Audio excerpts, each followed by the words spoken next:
Delegate Lane, Delegate Canistraro, Delegate Holland, Delegate Sabonia, Delegate Dean, Delegate Pushkin, Delegate Foster, Delegate Summers, Delegate Miller, Delegate Eisner, Delegate Moore, Delegate Kessinger, Delegate Robinson, Delegate Fast, Delegate Fluharty, Delegate Overington, Delegate Byrd, Delegate Harshbarger, Delegate Fleischauer, and Mr. Chairman.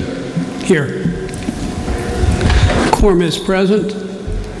Before we begin, I hope everyone received the email that I sent out last night regarding the shuffling of our schedule and some of the challenges that we have encountered in getting witnesses that we wanted here on the schedule that we had intended to use. So hopefully you're aware of that. It's going to make perhaps a substantial change this week in our 3-day schedule, which is probably going to be more like 2, today and tomorrow may even be abbreviated based on the inability for some of the witnesses to attend.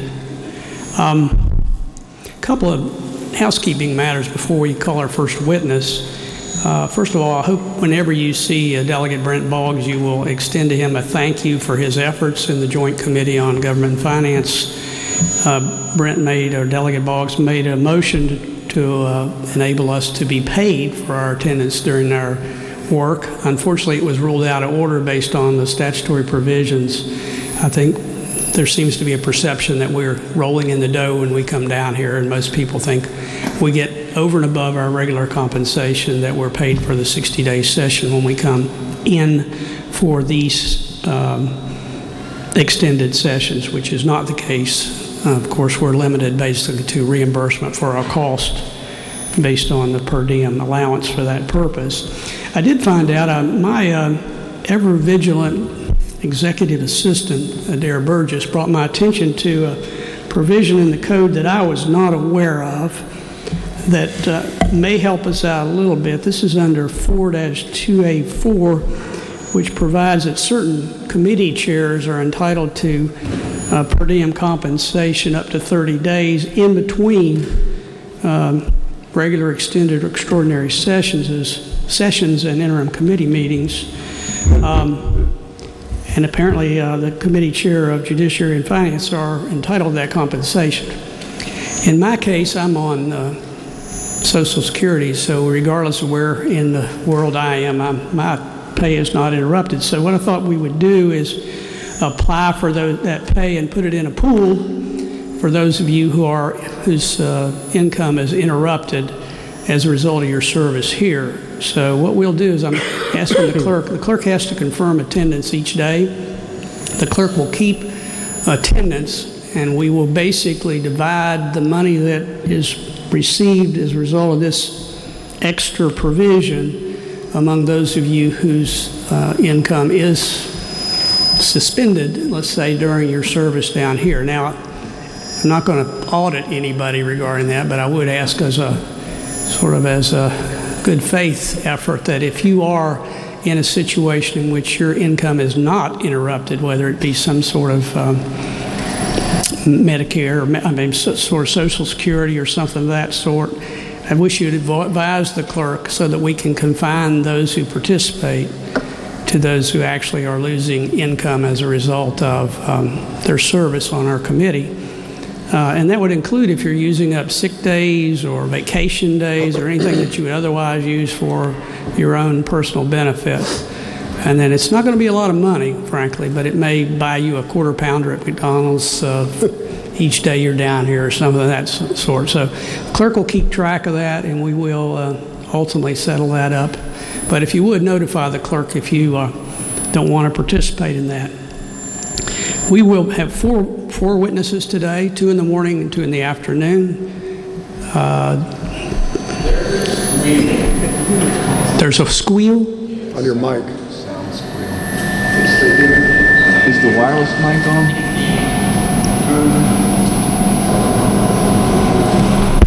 Test.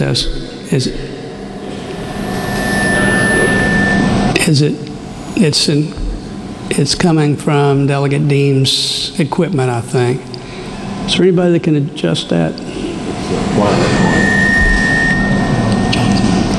It's your mic, John. Yeah, it's the podium right there.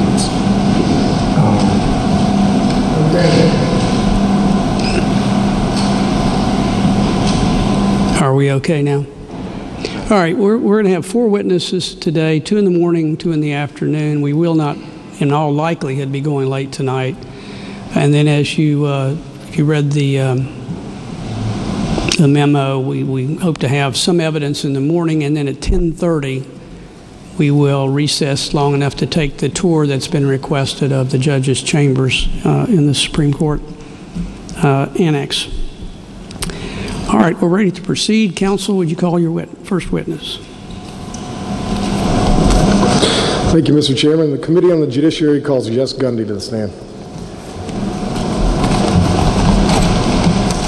Mr. Gundy, would you raise your right hand, please? Please stand and raise your right hand. Yes, sir. Do you swear or affirm that the testimony you give here today before the committee in this matter shall be the truth? Yes, sir. Thank you. You may be seated. Counsel, please proceed. Mr. Gundy, thank you for being here today. Yes, sir. There are a few items we're going to cover this morning. Would you first tell us your position, where you're employed currently? Yeah, I'm currently employed by the West Virginia Supreme Court of Appeals, and I serve in the capacity of the Deputy Director of Security. How long have you been employed by the Supreme Court? I started there January 2007. Where were you employed before that? I was employed by the West Virginia State Police. How long were you a state police officer? I was employed there 22 years. Okay, and can you tell us what your job responsibilities are with the Supreme Court? Our job responsibilities is providing security for the justices, the court staff, the employees of the court, which is basically on 3 floors at the Capitol. We have cameras situated in various locations. We monitor cameras. We take care of all the keypads that go to the entrances, certain entrances. We also do security audits for courthouses around the state. We're responsible for the fleet of the Supreme Court, and we're responsible for background checks, various investigations at times. Who is your direct supervisor at the court? My direct supervisor is Arthur Angus.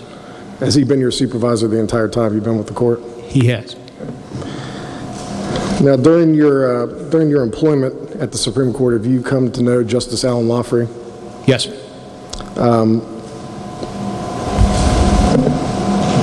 And how do you know Justice Lawfrey? Well, I first met him when he was a law clerk, I believe, for Justice Maynard, and afterwards, after he was elected to the Supreme Court.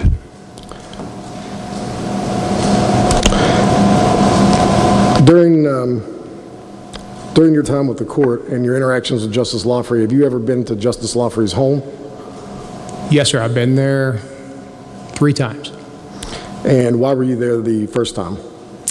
I was there the first time because there was a couch that he wanted to move from his residence to the state warehouse, the Supreme Court warehouse located on Venable Avenue in Canal City. And we're going to explore that a little more in detail here in a minute, but I want you to tell us, how did Justice Lawfrey first request that you help him move the couch? Well, in late November, I believe, of last year, I was in the security office. The fellow that I work with, Arthur Angus, was not there at the time. Gary Johnson came out of the Justice Chambers, and he came to the security office, and he said that Justice Lawfrey, who was the chief at the time, wanted to talk to me in his office. And I said, fine. So we walked back there, and Gary shut the door. In the room was myself, Justice Lawfrey, Gary Johnson, and Lori Paletta Davis, who is an attorney on staff for the Supreme Court. What exactly did Justice Lawfrey tell you when you were in that meeting? When we was in the meeting, he was requesting or trying to enlist my help to move a couch and a desk from his residence. He made sure to tell me that he was not asking me to do anything improper because it was permissible for the justices to have a home office. But he wanted to get it out of his house due to the fact, I think there was a newspaper article that a day or two before that said that he had that at his residence. At this time, did you know what he was talking about when he was asking your help to move the couch and the desk? You mean, did I know whether it was up there? Or Did you know exactly what couch he was referring to and what desk he was referring to? not exactly, no. Okay. What happened next after that in that meeting? After that, we arranged, we talked about transporting the furniture to the warehouse. He said he wanted to get the couch out of there first, and maybe we could get the desk at a later time. And he asked me what we would need to do that, and I told him we would need a van, maybe 1 or 2 extra people. And he said, fine. So at that time, I got a hold of Paul Mendez and my supervisor, Arthur Angus, and we all agreed to do that. And Paul Mendez had a court van. He pulled it up front on California Avenue. We all got in the van, and we followed Justice Lawfrey to his residence. What happened when you got to Justice Lawfrey's home? When we got into the house, we entered the house. He showed us the couch, which I believe was in the living room. I can't swear to that, but it was in a larger room. Then he showed us the desk, which was in a smaller room. And, of course, he said we could get the desk at a later time. I want to direct your attention to exhibit number 25. Can you explain, well, first of all, do you recognize this picture? I have seen that picture before, yes, sir. What is it a picture of? That is a picture of myself in the front, carrying a couch, and Paul Mendez carrying the other side, and Justice Lawfrey is behind us, and we're loading it into the van. So to my right, looking at the screen, that's you on the far right? Yes, sir. And in the middle is Paul Mendez? That's correct. And on the far left is Justice Lawfrey? That's correct. And what is that you're moving right there? That is a couch. Okay. Explain to us what happened once you got inside the home, what you all did when you got in the house. Well, like I said, we walked around, we looked at the couch, and we looked at the desk, and Arthur Angus removed the cushions from the couch, and Paul Mendez and myself, we picked the couch up, we took it out the door, and we took it to the van, and Justice Lawfrey followed us out there. And I think there was a time when he told us that one of his neighbors was over there taking a photo. Now direct your attention to exhibit number 27. Excuse me, sir, 27, sorry.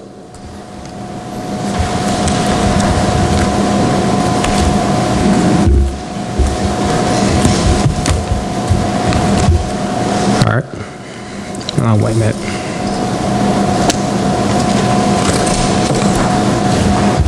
Okay, got it. Do you recognize that photograph? Yes, it appears to be the couch that we moved.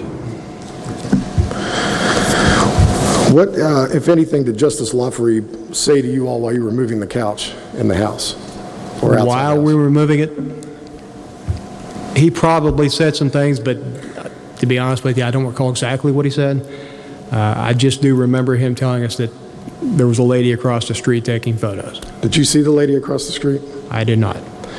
Inside the house, did you notice a home office in the home? Yes, it was a smaller room where the desk was located. For the committee, can you describe how big that room is and what the desk looked like in there? Yeah, the room was small. The desk, we looked at it and we thought, that thing's going to be a bear. It was crammed into that small room. It was a big desk in a small room. What else was in the room that you noticed? I did notice that the desk was cleared off, and I did notice a computer on the floor. Would that couch have fit into that office with that desk? No, no way. Were there any other couches in the home that you noticed? None that I can recall. And while you were in the living room with the couch, did you notice any other computers in there? No, sir. The only one that I remember was the one on the floor where the desk was located. After you got the couch into the van, what did you all do next? After we got into the van, myself and Arthur Angus got into the van. Paul Mendez got into Justice Lawfrey's vehicle, and we drove to the warehouse at Venable Avenue in Canala City. What did you do when you got to the warehouse? When we got to the warehouse, Paul Mendez got out of Justice Lawfrey's vehicle, and he entered a code to open the door. And after he did that, we went inside the warehouse. We opened the door to the van, and we unloaded the couch in the warehouse. What did you do after that? After that,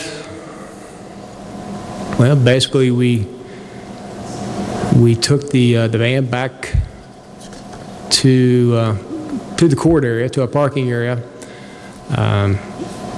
and we basically went home, I think. Did you have any discussions on when you were going to move the desk? We talked about that, and the day after that, for the most part, and I believe there was another day after that as well that we talked about it. And we decided that we were going to go up there early one morning and get the desk out of that small room and get it positioned to the point where it was in the garage, and it would be easier to get it out. When you say we, who exactly do you mean? Myself, Arthur Angus, Justice Lawfrey talked about it. I can't recall whether Paul Mendez was there or not. So there was a 2-day gap in between moving the couch and the morning you were going to move the desk? I believe it was a 2-day gap. Can you tell us what happened the morning that you were going to move the desk? Yes, we all met where we had the van that we originally used. It was a white van. And we met there early in the morning, probably around 8 o'clock. And we drove to Justice Lawfrey's residence. I think he took his own vehicle.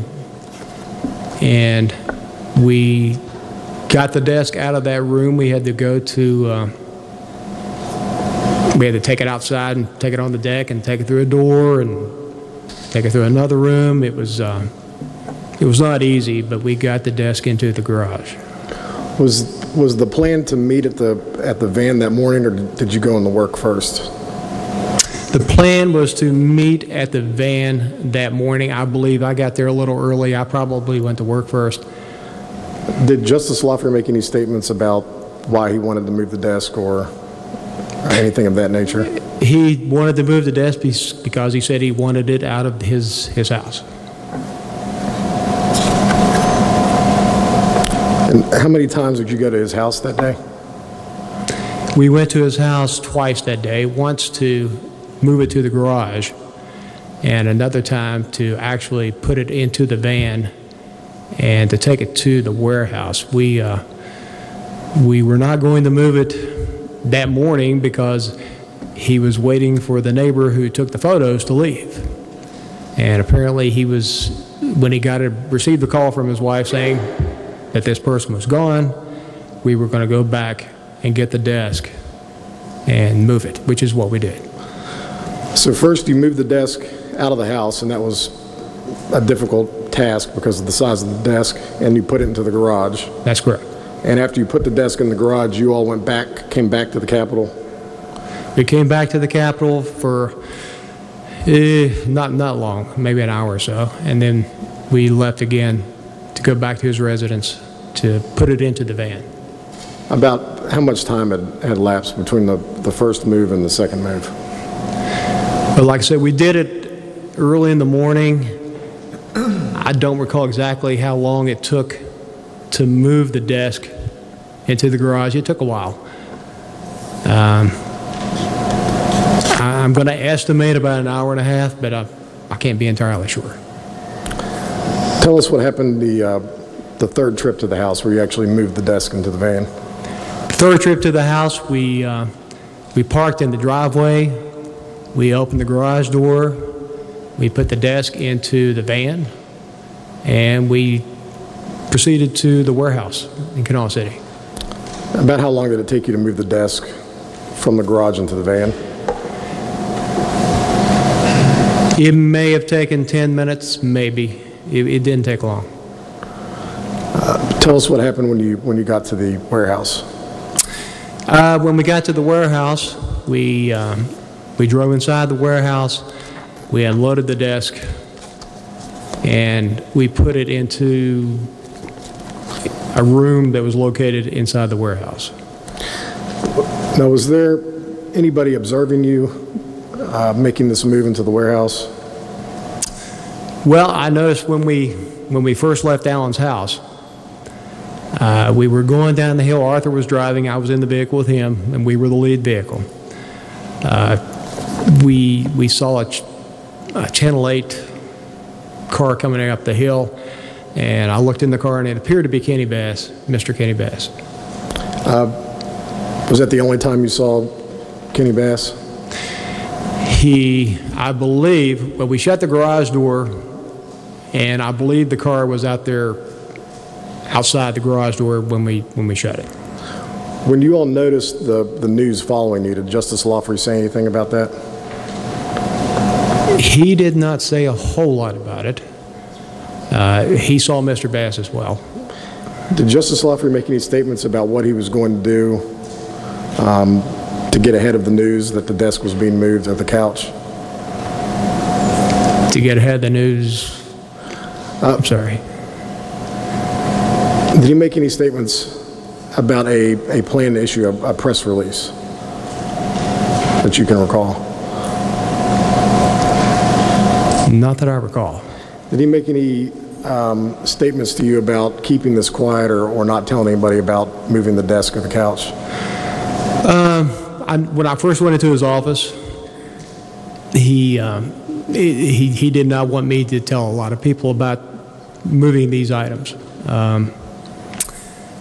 After that, I don't believe he said anything after that, because I think, after the photo was taken and all that stuff, I think he pretty much knew the cat was out of the bag, and he didn't really mention it much after that. Okay, now I'll direct your attention to exhibit number 28.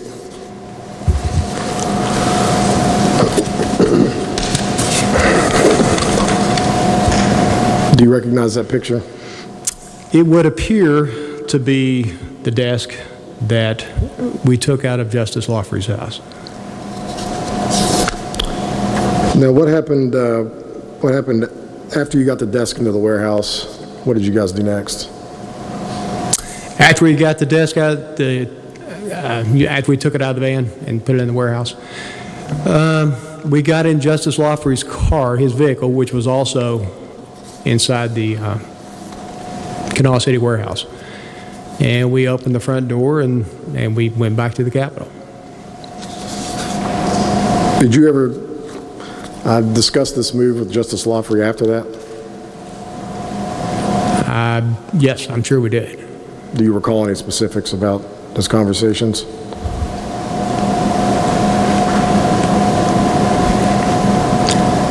I can't recall any specifics about it.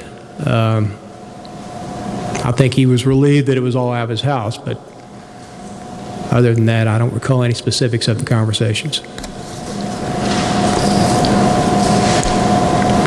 Now, as a part of your job responsibilities with the court, does that include going to a justice's home and moving furniture? It does not. No, that was an unusual request. Have you ever done that for a justice prior to this occurrence? No, sir. Has another justice ever asked you to move furniture from their home? No, sir. Okay, now I want to talk to you about the fleet vehicles, which I understand that part of your job responsibilities is to manage the fleet vehicles for the court. That's correct. How many vehicles does the court have? The court has a total of 19 vehicles, 7 of which we assign to members of the court, court employees to go to conferences, meetings, things like that. Which particular vehicles did the justices mainly use? The justices predominantly used our three Buicks. We have I think a 2007 Buick, a 2009, and a 2012 Buick. And who has the keys to those vehicles? We have the keys to the vehicles. However, Justice Lawfrey did have the keys to those vehicles as well. Apparently, after Mr. Canterbury left, those keys were left in his office. Has any other justice kept the keys to the vehicle? Justice Ketchum did, yes, sir. Are there multiple sets of keys for each vehicle, or is there just one set? There's multiple sets of keys. And do you know about how long Justice Lawfrey had the keys to the? Well, first of all, let me ask you, which vehicle did he have the keys to? Was it one or multiple vehicles? He had the keys to multiple vehicles. Like I said, there were some keys left in Steve Canterbury's office, and after Steve Canterbury left, he got possession of those keys, and I believe it was the Buicks, all three Buicks, I believe. When did he return those keys to court security? When did he return them? Yeah, Justice Lawfrey. It was after all the publicity and things started coming out about the justice and the vehicles. He turned all the keys back over to us. Before he turned the keys back into court security, were you all aware that he had duplicate sets of keys to the Buicks? Yes, I was aware. Did he mention why he was returning the keys to you?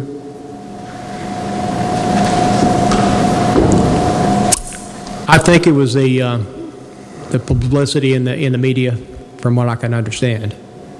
Now, can you walk us through how an employee, specifically how a justice would go about reserving a vehicle, a court vehicle? Normally, when a justice would reserve a vehicle, they would come into the office. Since we're located right outside the justice chambers, they would just come into the office and they would reserve the vehicle, and they would tell us when they needed it, and tell us where they were going, and whether they needed one of us to accompany them to this location. Did every justice always inform you where they were going with the vehicle? No, sir. Every justice did not. Justice Lawfrey did not. Did he ever inform you where he was going? No, sir. Not that I can recall. Did he mention why he didn't want to tell court security where the vehicles were going? He said that the other justices back in chambers did not need to know where he was going. Did he use the vehicles more frequently than other justices? Well, Justice Ketchum used his a lot.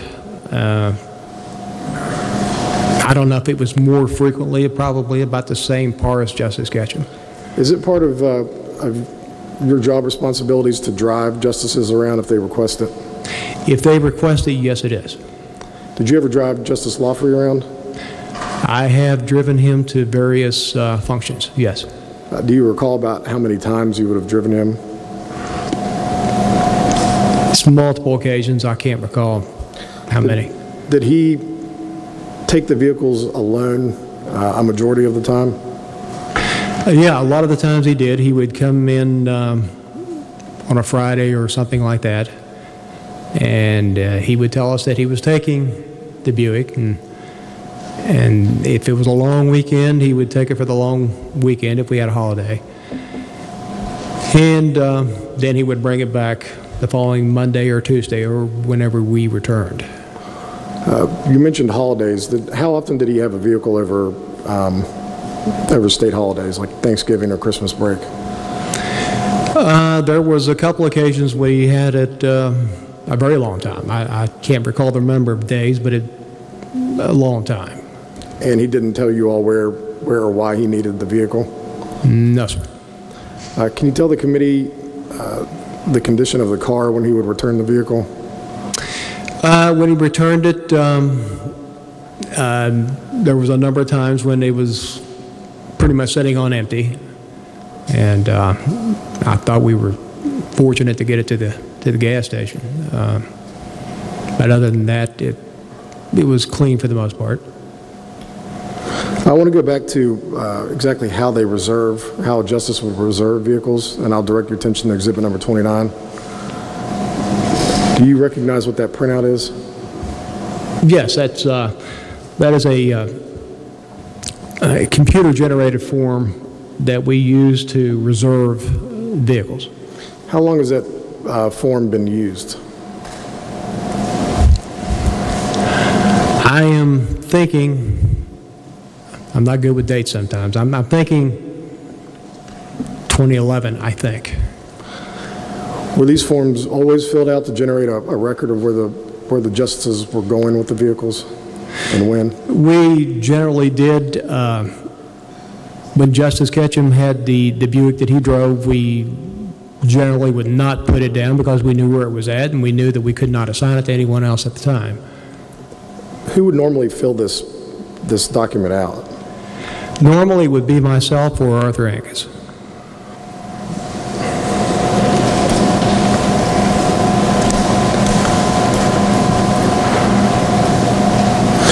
You mentioned driving other justices. Which justices have you driven around before? I've pretty much driven them all. Did you ever take them anywhere that was unrelated to court business? I don't recall taking them to any function that was not related to some type of court function. So specifically, have you driven Justice Walker around? I drove her from a conference at Charleston. One time she went to speak at a conference, and I drove her from there. I forgot how she got there. I think she was in the vehicle with Justice Lawfrey and Gary Johnson at the time. And what about Justice Davis? Yes, from time to time I have driven her to different functions. Were those functions all related to court business? Yes, sir. And what about Justice Workman? Yes, I have driven her from time to time, and it's always been related to court functions.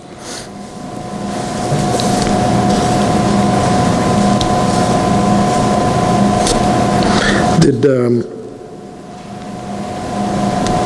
Justice Lawfrey ever fill out this form when he was going to reserve a vehicle? You mean did he fill it out himself? Or did you all generate a record? No, that was us. We would fill it out when he took the vehicle. Although he didn't tell us where he was going, we would still fill it out. Did Justice Lawfrey ever keep a car at his house? I believe there was a time, at least one time, he kept it at the house. I think it was over the holidays, and I believe it was Christmas, but again, it's with dates, I can't say for sure. Did he tell you why he wanted to keep the vehicle at his home? Well, he told us that we had an arrangement to park the Buicks at a location in Kanawha City, which was not an ideal location. It was in a bad area, and it was a dirty area, and he stated that he did not want to drive it back to that particular place where we were storing the Buicks, and he was just going to keep it at his house, parked at his house, and he said if we needed it, it's at his house. Did he tell you, or could you tell whether or not the vehicle had been driven while he had it at his house? Excuse me? Could you tell if the vehicle had been used while he had it at his house, or whether it just stayed parked? To be honest with you, we didn't do the mileage on the vehicle, so I couldn't tell.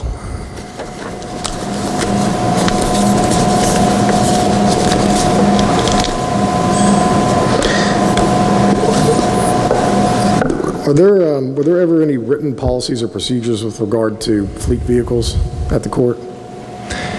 There was no written policies or procedures at the time that we were reserving vehicles. Since that time, we're under fleet management. But At the time that we're discussing the time period today, there was no written policy or procedure? There was no written policy or procedure. It was all a very informal process. But it was a pattern or practice that you guys, or that the justices would follow with regard to reserving a vehicle? That's correct. We did that. We reserved the vehicle because we didn't want to overbook it and give two people a vehicle on the same date. So, yes.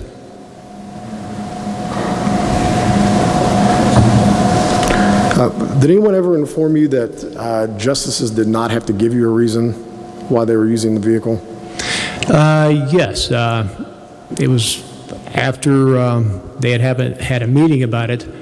The justice, Steve Canterbury, came into the office and informed us that they did not have to give us a location as to where they were going. So all the justice had to do was come in and say, I need a vehicle now, and you gave him the keys? That is correct.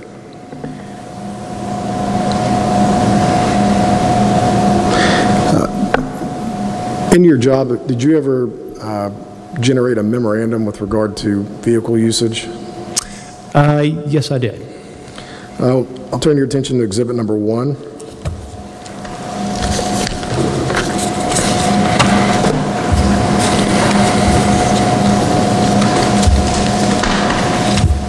All right. Do you recognize what that document is? Yes, that is a memorandum that I wrote on August 25th, 2016. And could you just explain what the content of the memorandum is? The content of the memorandum is basically Justice Davis handed me a set of questions regarding the usage of the vehicles, how they were signed out to people, why there was no locations listed on some of them, and if in the past any justice did not tell us where they were going. And that's basically, I answered every single question on here, and I generated a copy of this and I distributed it to all the justices. Do you know if there was an event that precipitated her requesting you to write this memo? I know they had a big meeting about it, and I think there was a lot of discussion about it. So that was the event that generated her memo, and which led to this one.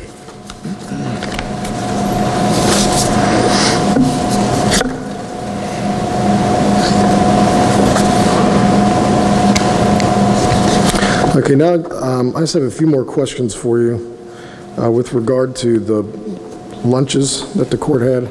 Yes, sir. Are you familiar with the working lunches that the court would have? Yes, sir. Could you tell us about those? Whenever they had court, the justices had court, they would basically go out and get lunch, and the runner would go out and get lunch and then bring them back to the court. To the best of your recollection, when did these working lunches start to occur?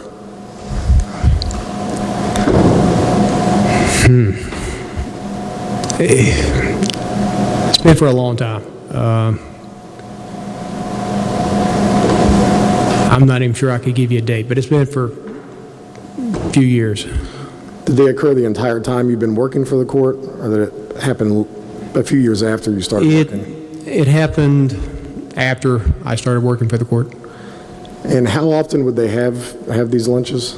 They would have these lunches whenever they held court. And who would be included in the lunch orders?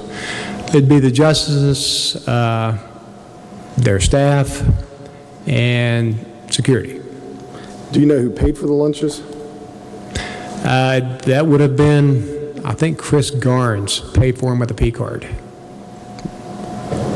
And who would pick up the lunches? Normally, that would be Chris Garnes as well. He is one of our runners at the court.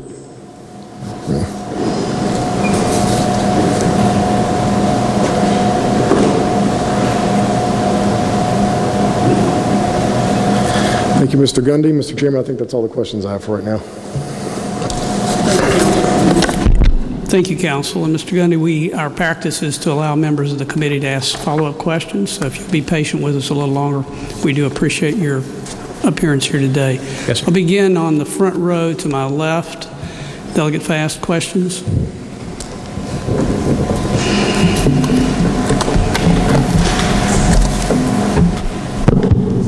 Thank you, Mr. Chairman. And thank you, Mr. Gundy. Yes, sir.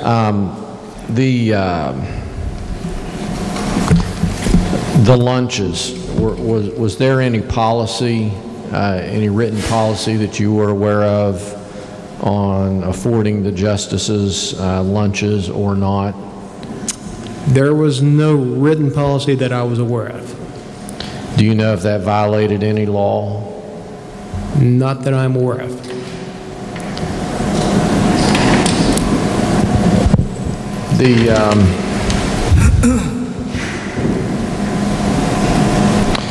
I want to ask you about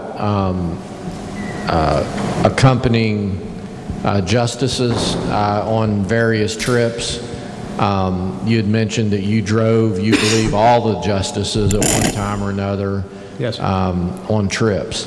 Were you ever assigned or asked to provide security for a justice because of some alleged threats that may have been made? I can't recall any specific threats, but that was not necessary for them to request that. I mean, that's part of our duties anyway. Okay, are you an armed officer? I am. Okay. And there's been, have you ever accompanied Justice Davis on a trip from Wheeling to Parkersburg? I have not, that I can recall. Do you know of any other officer that would have? I believe Arthur Angus made that trip with her. Arthur Angus. Have you ever known any of the, well, do you know where Mr. Angus accompanied her? For what reason? I do not, no. Okay. As to the fleet vehicles, is it a firm belief of yours that there absolutely was no written policy on the vehicle use? There was no written policy that I am aware of. Okay. And this form, Exhibit 29 that you looked at, the computer-generated form, yes, that was not a, is it your testimony that that was not a policy in and of itself? That was just a form that was used by the whoever had the vehicle? That was only a form used to reserve the vehicle. Okay. And Steve Canterbury came to your office and told you that the justices do not have to declare a destination upon which to use the vehicles? That's correct. Okay. And do you know about when that was? When it was? Would that have been before or after October of 2016?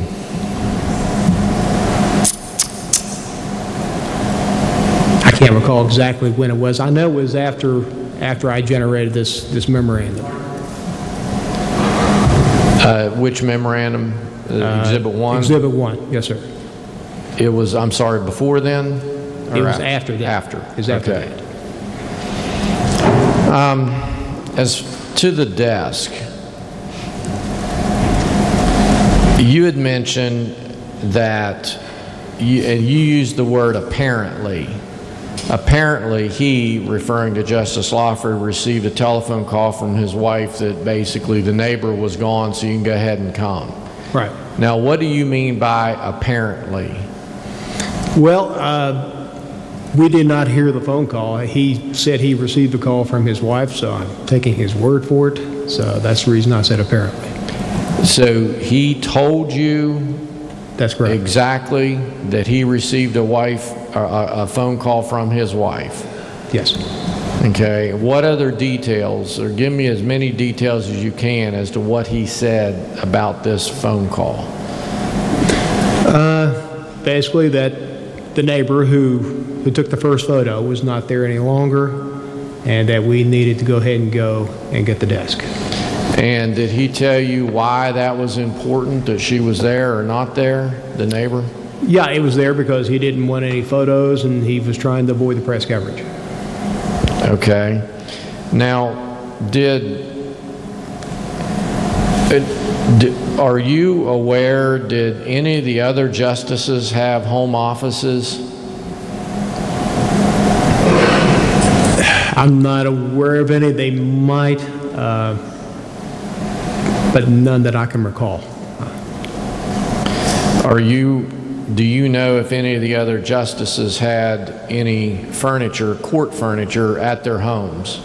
Not that I am aware of. Okay, so you just don't know, either way. No, I don't know, and I didn't know that he had that at his home either. What about computers? Are you aware that any of the justices had court computers in their homes? I believe that some of them do, probably. I know from time to time an IT person would have to go and do something with their computer at their home, so I believe so. Okay, was there any policy regarding home offices? Not that I am aware of. Of course, I don't sit around and read policy all the time. I mean, I'm sure there's a lot that I'm not aware of, but I cannot recall seeing one. Okay, so if a justice had a computer or a computer and a printer or a computer and a desk or a computer and a desk and 10 pencils all from the court, you're not aware of any policy that would have been violated under that circumstance, any of those circumstances? I'm not aware of any. No. Okay. Were you alarmed at this desk being at the justice's house? I wasn't alarmed by it. Like I said, I went to Justice Lawfrey's office. You had Justice Lawfrey there.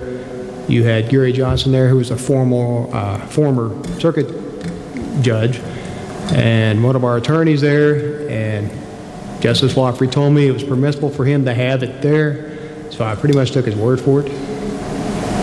And did you, in your mind, believe that, hey, something's wrong here? Or not? No, not really, since we were taking it to the warehouse, and apparently, according to him, it was permissible. I didn't give it a second thought. And when you did move the desk and the couch, both times this was broad daylight? Yes, it was broad daylight. And who entered the code at the warehouse to get into the warehouse? That was Paul Mendez. Okay, and I assume he had the code then? He had the code. Okay. Do you know who else has the code for the warehouse? It's various people who works at the warehouse. There's a few of our employees who have the code to it. We have the code to it as well. Security does. Okay.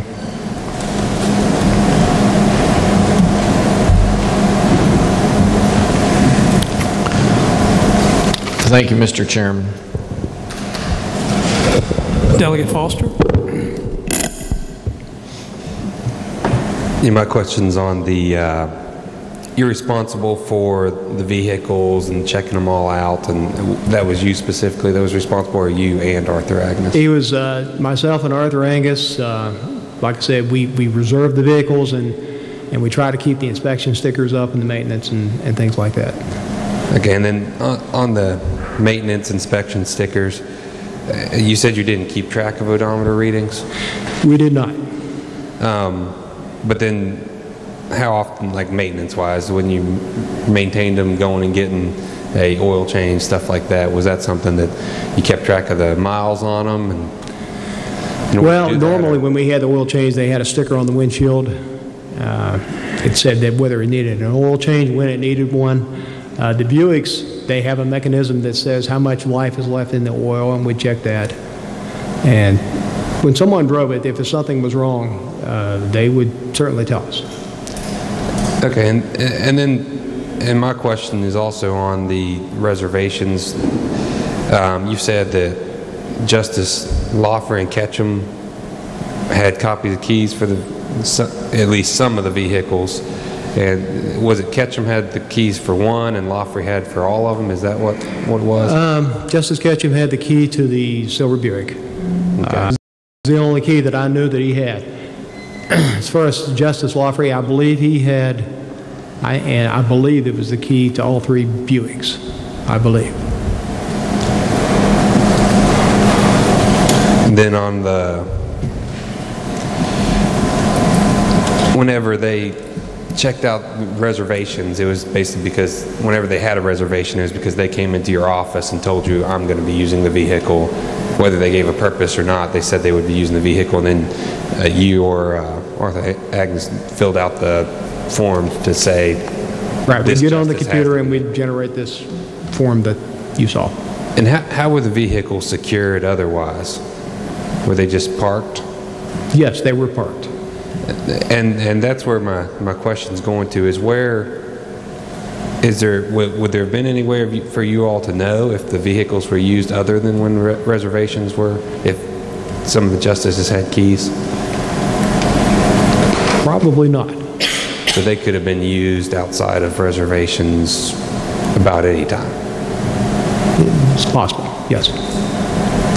And then on the lunches, I wanted to ask, how many, whenever they had these working lunches, how many people, are you aware of how much the cost of was per each lunch, or how many people, the number of people that would have been fed? No, sir, I'm not aware of the cost.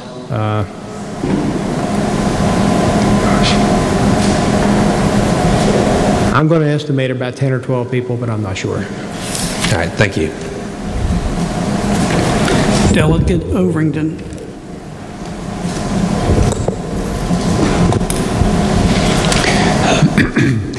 Thank you, Mr. Chairman.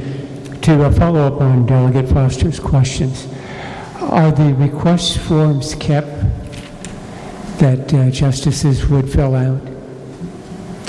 You talking about the vehicle request forms? When the justices make a request for use of a vehicle, and the form that we saw, are those forms kept?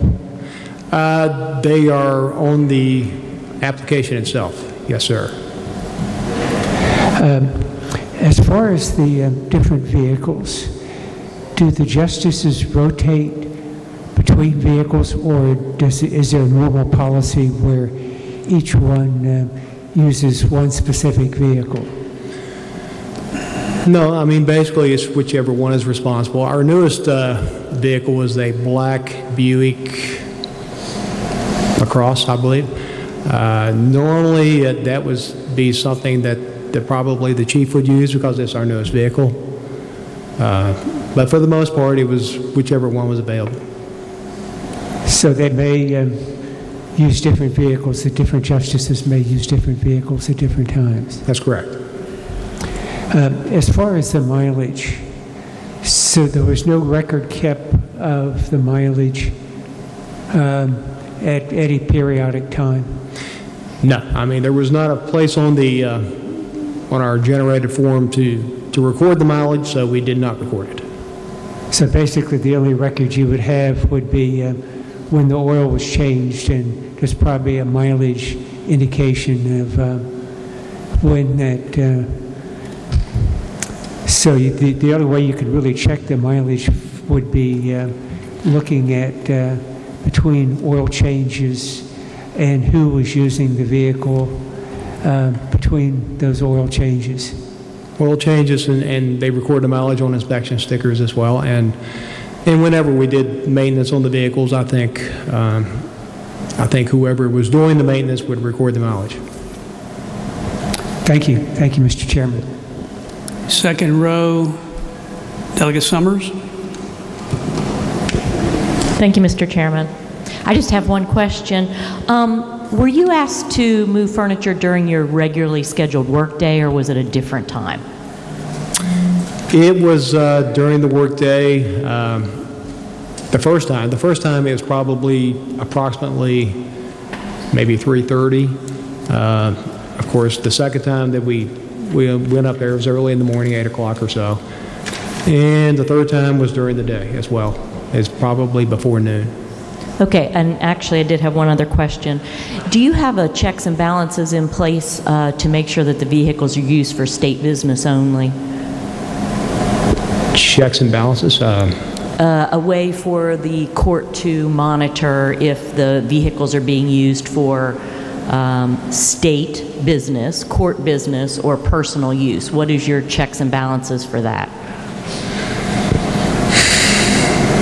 Well, I guess we have to trust the integrity of the person who's checking out the vehicle. There's no checks or balances. Okay, thank you. Delegate Moore? Delegate Harshbarger? Thank you, Mr. Chairman. Just 2 or 3 questions here. Did you ever have any knowledge or any information of when the possible desk was moved to Justice Lawfrey's house? No, we had no idea when it was moved. I think I learned later, somebody told me, and I forgot who told me. He moved it on a holiday, I think West Virginia Day, and I can't remember how many years ago that was. Justice Lawfrey did tell us that the court did pay for the move. Okay. At any time during this meeting at his house, did he ever refer to the desk as a Cass Gilbert desk, or did he just say, the desk? He may have said that. Everybody refers to it as a Cass Gilbert desk. He may have mentioned that. Okay. And then you also mentioned in your testimony there a little bit ago that you said this desk was in a smaller room in his house? That's correct. And you said there appeared to be a computer that was set on the floor beside that desk? I think it was in front of it. Like I said, it was a very small room. Small room. Would it kind of resemble a home office that he'd probably used for his home office? Yes, I would say so. Okay. Did he ever make any reference on this blue-green couch that it was not state property, that it belonged to Justice Albright? Yes.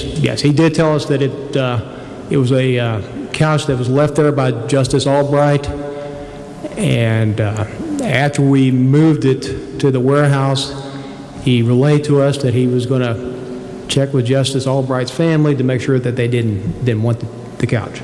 Okay. Appreciate your time. Thank you, Mr. Chairman. All right, first row on the right side, beginning with Delegate Dean. Do you have questions? Delegate Holland? Yes, sir.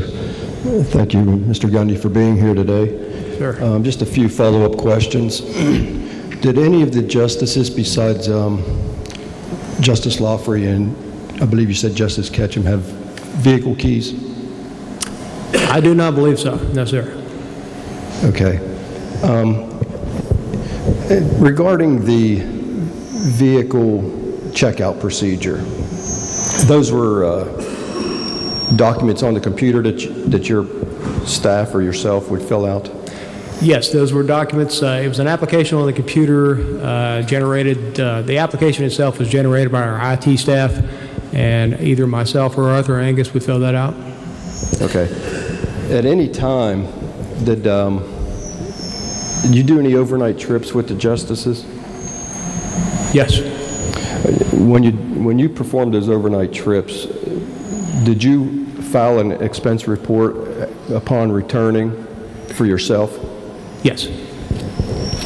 And was there any time that when you escorted justices, that's better, any time that you escorted justices, was there times that you paid for your stay yourself? When I escorted the justices? To various locations overnight, did you happen to pay out of your pocket at any time? Not that I can recall. Did any of the justices pay for your stay out of their pocket that you know of? No. Okay. And you said that you drove all the justices at one point? At one point or another, yes. Okay. Do you know of any, I think the question was asked already, but I'm going to ask again. Did you know of any threats on any of the justices? Threats do happen from time to time, and we do have a record of them. I'm sure that I did know of some, yes. can't remember specifically at this point, but yes. You don't know of any specifics at this time, is that correct? Not at this time. No, I can think of, there was a fellow by the name of David Harless who was making a lot of threats towards Justice Davis at one time. Okay, and when you drove Justice Davis to various places after the threat was made aware of? Yes, like I said, though, it was not necessary for a threat to be communicated in order for the justices to request security to accompany them. Okay. And with your background, I believe you said 22 years with the state police, is that correct? That's correct. At any time that you would take a justice that had a threat out of town, did you make it aware of the local law enforcement that there was a threat made, you're going to be in the area, just so that they would be aware if you made a call, you know, that you wouldn't have to explain it all over again? I don't recall doing that. I figured since either myself or Arthur Angus, or sometimes both of us were there, that wasn't necessary. Okay. Did any time, I believe you said in your job description that you'd perform investigations various times. Yes. Do you know if you or anyone in the security department investigated any of these threats? Yes. We have looked into these various threats from one time or another, yes. Okay. And did you feel that your investigation was complete enough to clear the threat and make it a non-issue, or just leave it on the radar? A lot of times you just kept it on the radar because a lot of these threats were not direct threats. They were more general type threats. Okay. Back on the vehicle checking out procedure, being one of the court security, if you were requested to take a justice somewhere and you filled out the form, would you know where you were going before you left? Before I left, generally I would, yes. And that you would put that on the form yourself, seeing that you're driving and you know where you'd be going, correct? I should have. I'm not saying that I always did, because sometimes things happen pretty quickly and they want to go kind of quickly, but I should have, yes. Okay. Yeah, nothing further. Thank you, Mr. Chairman. Delegate Pushkin. Thank you, Mr. Chairman. And thank you, Mr. Gundy. Yes, sir. For being here. A couple questions, not putting a number on it. Could you again describe what you would consider your official, that feedback is, I don't know where it's coming from, but can you turn that down a little bit? Thank you. Could you please describe again what you would consider your official position or function as court personnel? My official title is Deputy Director of Security. Is that what you're talking about? And what would you describe as your function? You said earlier you're responsible for the fleet and providing security for the justices. What else would be a function? Yes, providing security for the justices and their staff. And the court personnel, we have a number of employees that work for the court. They're on the first, third, and fourth floor. We also have a number of cameras placed at various locations. We monitor cameras. We make sure that all the keypads at the door entrances are changed and up to date and functional. We're in charge of doing background investigations for new employees. Access cards, we're in charge of who gets access cards. Okay. From various times, we will do various types of investigations. We get incident reports from all over the state as far as courthouses are concerned. Whenever an incident does occur, we'll have these courthouses, or the personnel at the courthouses, to fill out an incident report and get it to us, and we'll file those and try to compile those and follow up on those if necessary. Okay. Well, So you described many functions that would be, fall under your role, at your job at the court as court personnel. That's correct. And how long have you been with the Supreme Court in that role? I've been at the Supreme Court since January 2007. I retired from the state police one day, and I went up there the very next day. Okay, so over 10 years. Yes, sir. In that over 10 years, have you ever been asked to move furniture at a justice's home? Just by Justice Lawfrey. That was the only time. That was the only time? Yes, sir. Of all the justices that you've served with, you've never been asked to go to any of their homes to move furniture? No, sir. So would you describe that as that would be work that would be not reasonably related to your official position or function as court personnel? Well, I think as far as our job description is concerned, I may be wrong. I think it's, we have all these duties listed, and I think it's anything else that is required by the justices or the court, but that is not normally a function of what we do as far as moving furniture. Okay, well, I'm wording it like this for a reason, because I'm looking at the Code of Judicial Conduct, and there is, I'm not asking if you're familiar with it, and that's not part of your role to read, every bit, every rule in code. There's a Rule 212, sub C, and it states, a judge shall not direct any court personnel to engage in any activity or perform any work not reasonably related to the official position or functions of the personnel. As you just stated, that normally doesn't fall under the realm of what we do. Yeah, being a furniture mover. That's correct. Correct. Okay. Now, when you were questioned by the counsel for the defense, the gentleman from the 32nd, you stated that when then Chief Justice Lawfrey asked you to do this in his office the first time, he stated that you weren't doing anything wrong because there was a home office policy? He made sure to tell me that he was not requesting that I do anything improper due to the fact that the justices were allowed to have a home office at their residence. Did he refer to any specific policy that allowed for him to have a home office? He did not. Okay. Now, you stated before the computer was, when you first got there, the computer was on the desk? No, when I got there, the desk was cleared off. The computer was on the floor. Okay. When you I asked this for a few other witnesses, but I know you were actually moving the desk. Did you? And we can't see the entire desk in the picture. Was the desk being altered in any way? Like, say, for example, to run a wire for a computer through the back of it or through the top or anything? I did not see where it was altered. No. Okay. Was the couch in the same room as the computer? It was not.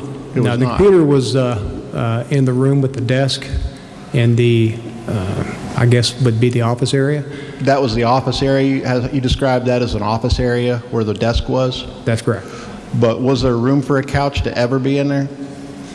I don't see how you could have fit it in there, no. So it's safe to assume the couch was not part of any home office? It was not in the same area where the office was apparently located. Okay. All right. Well, you stated before that you do, one of your functions would be to, if requested, you would accompany justice if they used one of the court-owned vehicles, and you have done that. Have you accompanied like all 5 of the current justices at any time? At one time or another, I have. Now, Justice Walker was only in the car with me once. What's that? Justice Walker was only in the vehicle with me once. One time, the other more than, I guess I'm assuming the other ones have been in the car with you more than once. Yes, they've been there longer. Okay, thanks. And I believe you stated earlier that you had never accompanied any of the justices to any functions that weren't related to court business. No, sir. Okay. So you'd never gone to a book signing? Never gone to a book signing, no. Okay. Well, that's all the questions I have right now. Thank you very much. Yes, sir. Justice Lane? Thank you.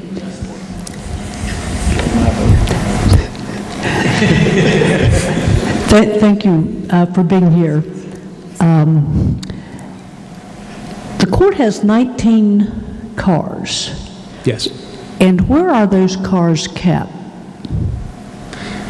Well, most of the vehicles are used by our IT staff. They travel across the state doing various things at various courthouses. We have 2 warehouses. One is located here at Laidley, and the other one is in Kanawha City. I think there's some vehicles there as well.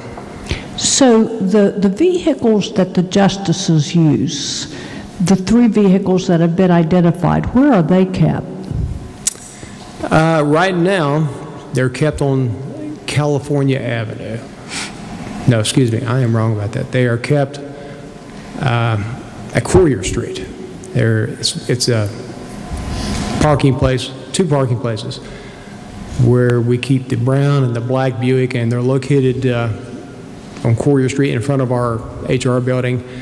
The 3rd Buick, which is the silver Lucerne, it is now located behind our H&R building.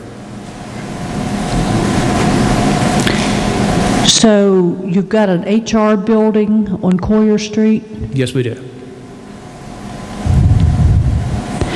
And if a justice wants to use one of the vehicles, what are the mechanics of actually getting that vehicle? They would come in and request the vehicle to go to a certain function or a location. No. I mean, how do they actually get the car? They get the car. They normally they'll walk to it. It's not that far from Okay. California Avenue. And I believe the court has 2 security personnel. Is that correct? We have 2 security personnel in the Capitol. We have 1 security person at the City Center East. We have approximately 60 employees there, and he has cameras and things that he monitors there, and he provides security for the employees that work there. We also have a part-time person who comes in on court days when we do screening and things like that prior to people coming into court.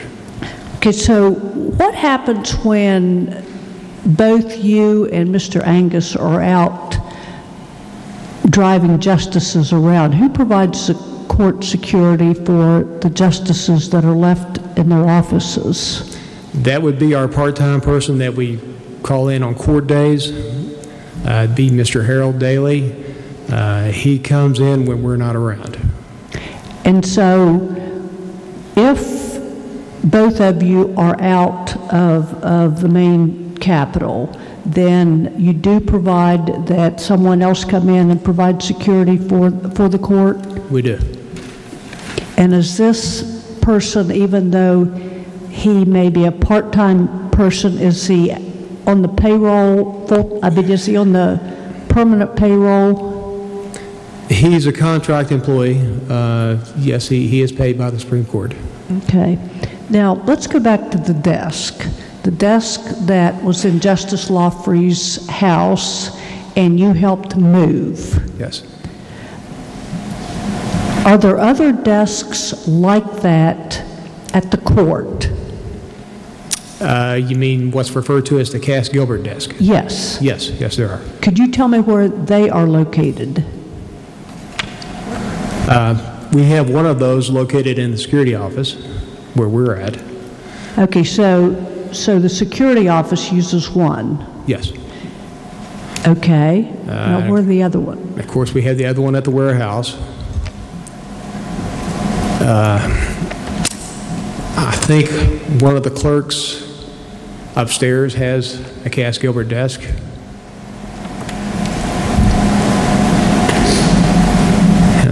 I'm not sure about the other 2.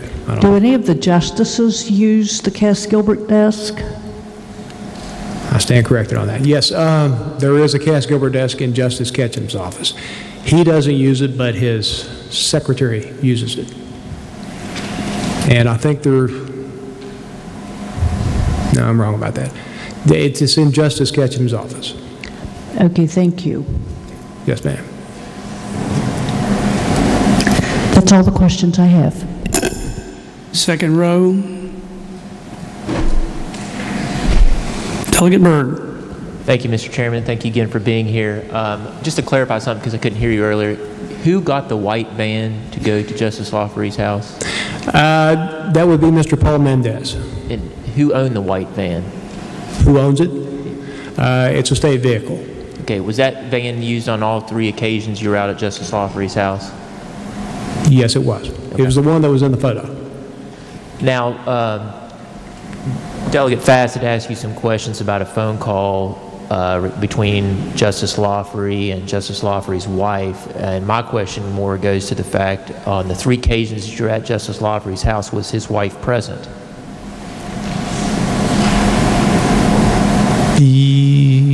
She was the first 2, and I believe she was the 3rd time as well. Yes, I believe so. All right, and in any of those 3 occasions, did you have any conversations with her? Yes, I think we did. Can you describe for us on which occasions and the conversations that were had, to the best of your recollection? It was basically small talk and things like that. I can't remember the specifics of our conversation. We did talk to her, though. Do you remember any conversations involving the couch or the desk? Or a computer?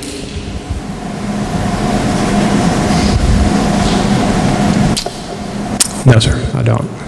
Do you recall overhearing any conversations between Justice Lawfrey and his wife while you were there? They spoke to each other, but as far as the content of the conversation, I do not recall that, no. But as you sit here today, your testimony is that she was present for the 3 occasions you came out to move the furniture, desk, That's correct. couch? That's correct. All right, thank you, that's all I have. 3rd row, Delegate Miller.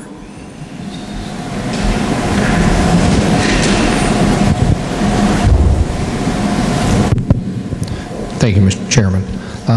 Thank you for being here with us today. Yes, sir. In regard to some of your testimony, you referenced that when you initially went to Chief Justice Lawfrey's office, you met with Director Johnson and Ms. Davis. Yes, and Justice Lawfrey. And Justice Lawfrey. And that's when he informed you that he was interested in moving a couch, and kind of specifically went into detail that he didn't think that it was illegal for you to do this, et cetera, and referenced a newspaper article. Is that correct? Yes, apparently there was something published in the local paper saying that these items were at his house, and he said he just wanted to get it out of his house, even though he wasn't doing anything wrong by having it there. Thank you. Was Mr. Johnson and Ms. Davis in agreement with his characterization of why he wanted that out, or did they appear to know about the newspaper article or have information in regard to the couch being at his residence? To be honest with you, Justice Lawfrey did most of the talking. They didn't say a whole lot.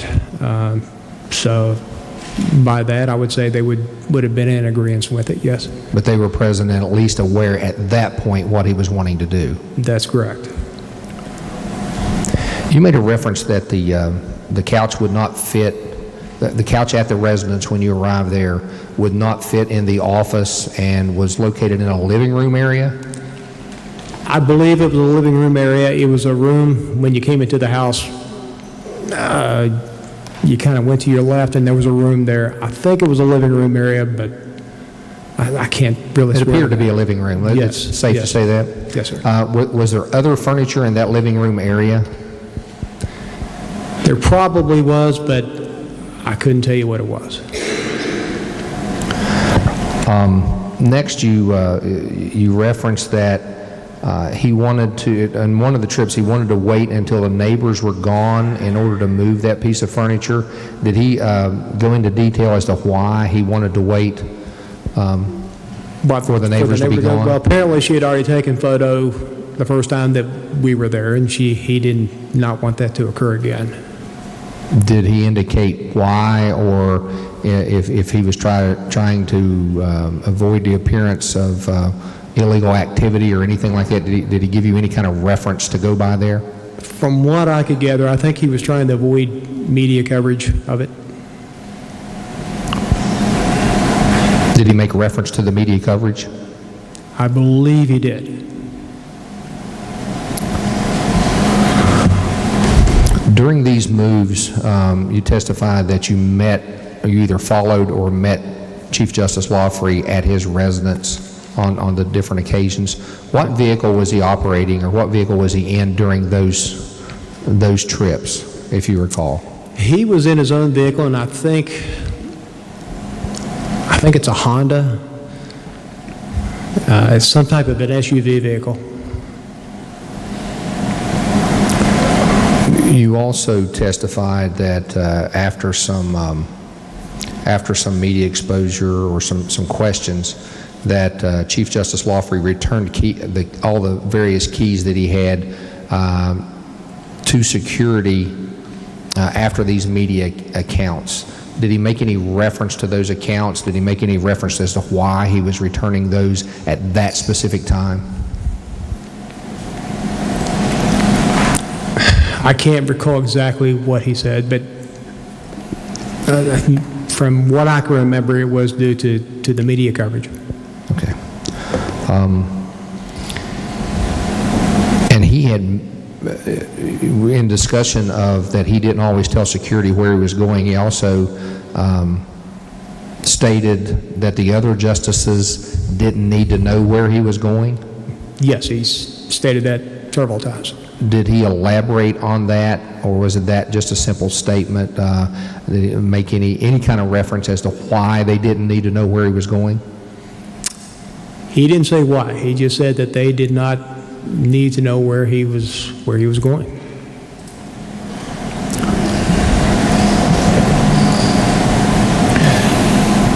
And security is involved with fleet management as far as maintenance. Yes. Overall supervision, for the lack of a better description. At any time, were any of the vehicles reportedly involved in any kind of traffic accidents? You mean when Justice Lawfrey was driving it? Or? Justice Lawfrey or any other justices?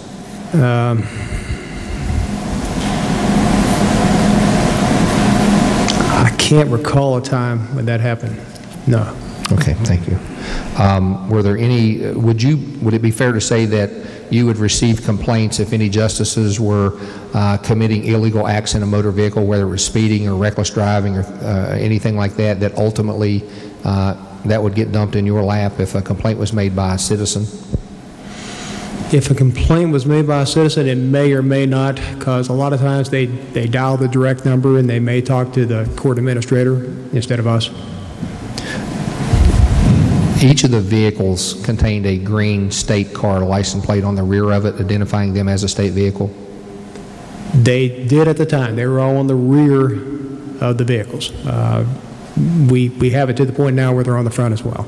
And they've always contained that green plate, never a Class A registration plate as we would call it?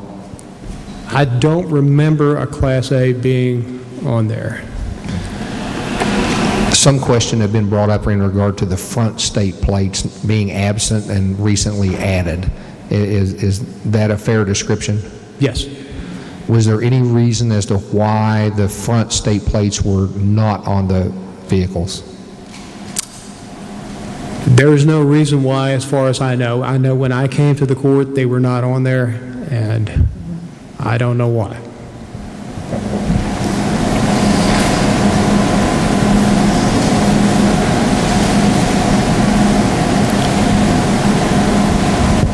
You made a reference that former Director Canterbury stated that justices didn't have to give a reason. Do you know if that was a policy generated by him, or if he was directed to relay that information by the Chief Justice or any other justices? I believe he was directed to give us that information from the justices. What makes you believe that? I think he said that. Did he say who directed him to provide that directive? He may or may not, but I can't recall who it was. Okay.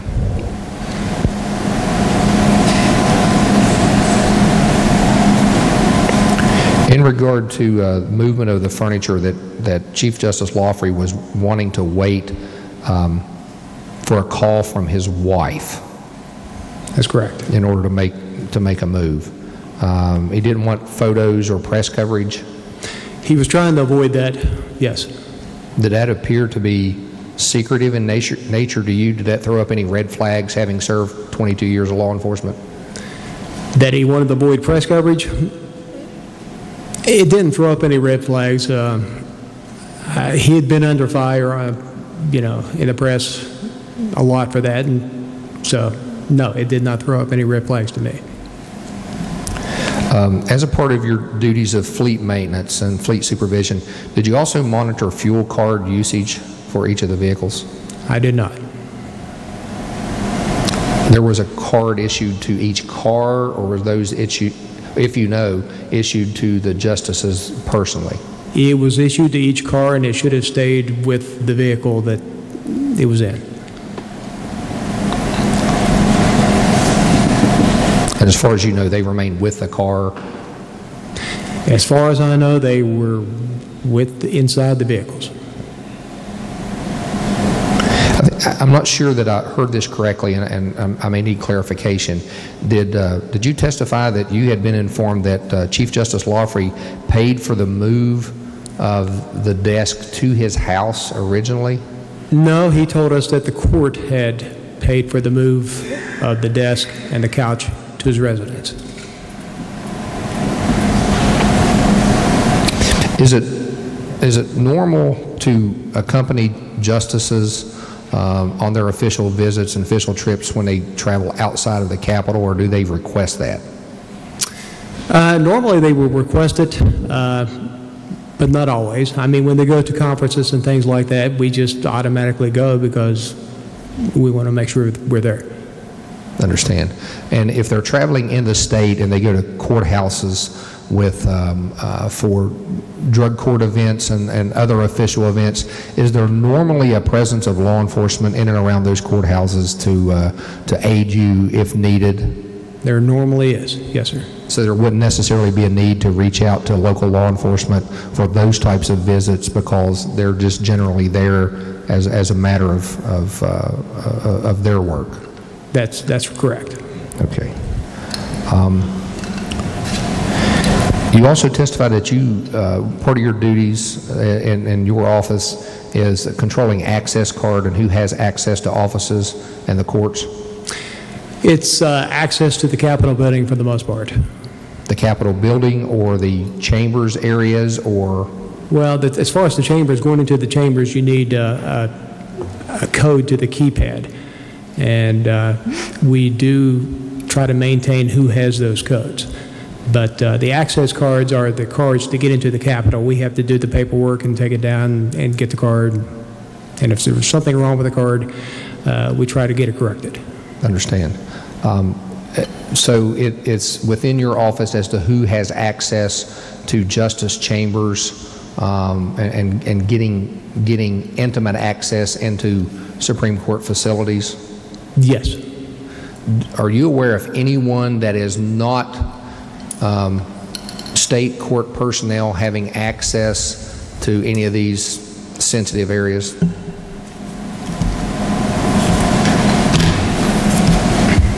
Not that I can remember, no.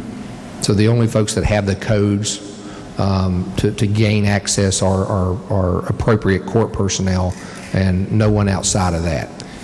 It should be, unless someone has relayed information about the codes to somebody else, but I've never seen that occur. Okay, and that's not within your control if someone gives up their codes to another person? That's correct. Okay. If a visitor comes to the Supreme Court, do they normally check into security in order to visit a justice or anyone in the back office areas? I'll call it the back office areas where the justices' private offices are located. Yes, we screen visitors when they come. We see what their purpose is, who they want to see, and who they are, and we will have them to wait outside while we go inside and talk to the justice, and that will determine whether they gain access or whether the justice will actually come out to talk to them or if they're not authorized, a lot of times they won't come out, and we ask them to leave. And that's in every case of a visitor? Yes, sir. Is there any instance where that certain visitors come to visit justices and you have been directed that they get access or not to log them down or not to process them as you would any other citizen or person? That has happened on occasion, yes, sir.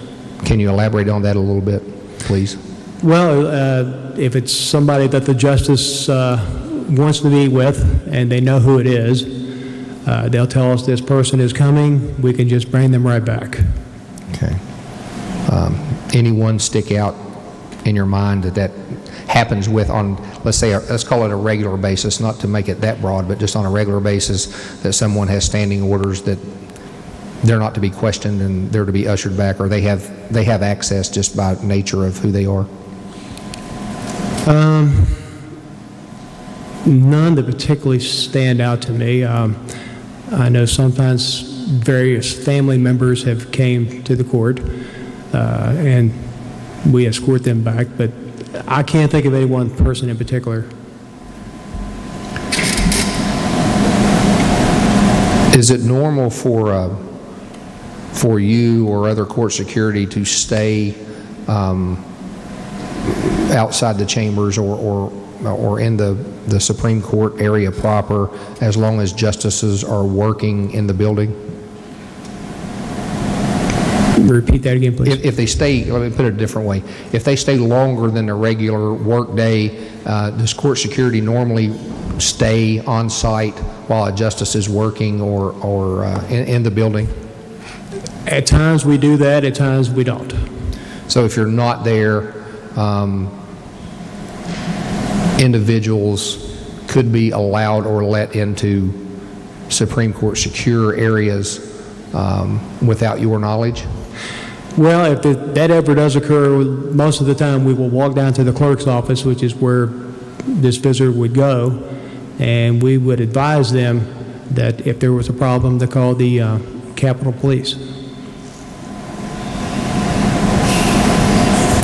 Are there any situations that you're aware of where any particular state elected officials or certain staff have undocumented or complete access to the Supreme Court outside of normal security protocol? I'm not sure I understand your question.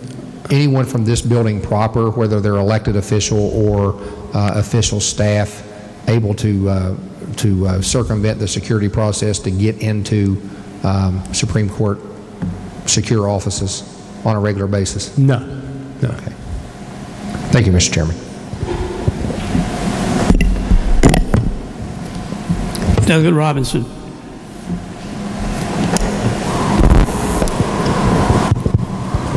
Thank you, Mr. Chairman.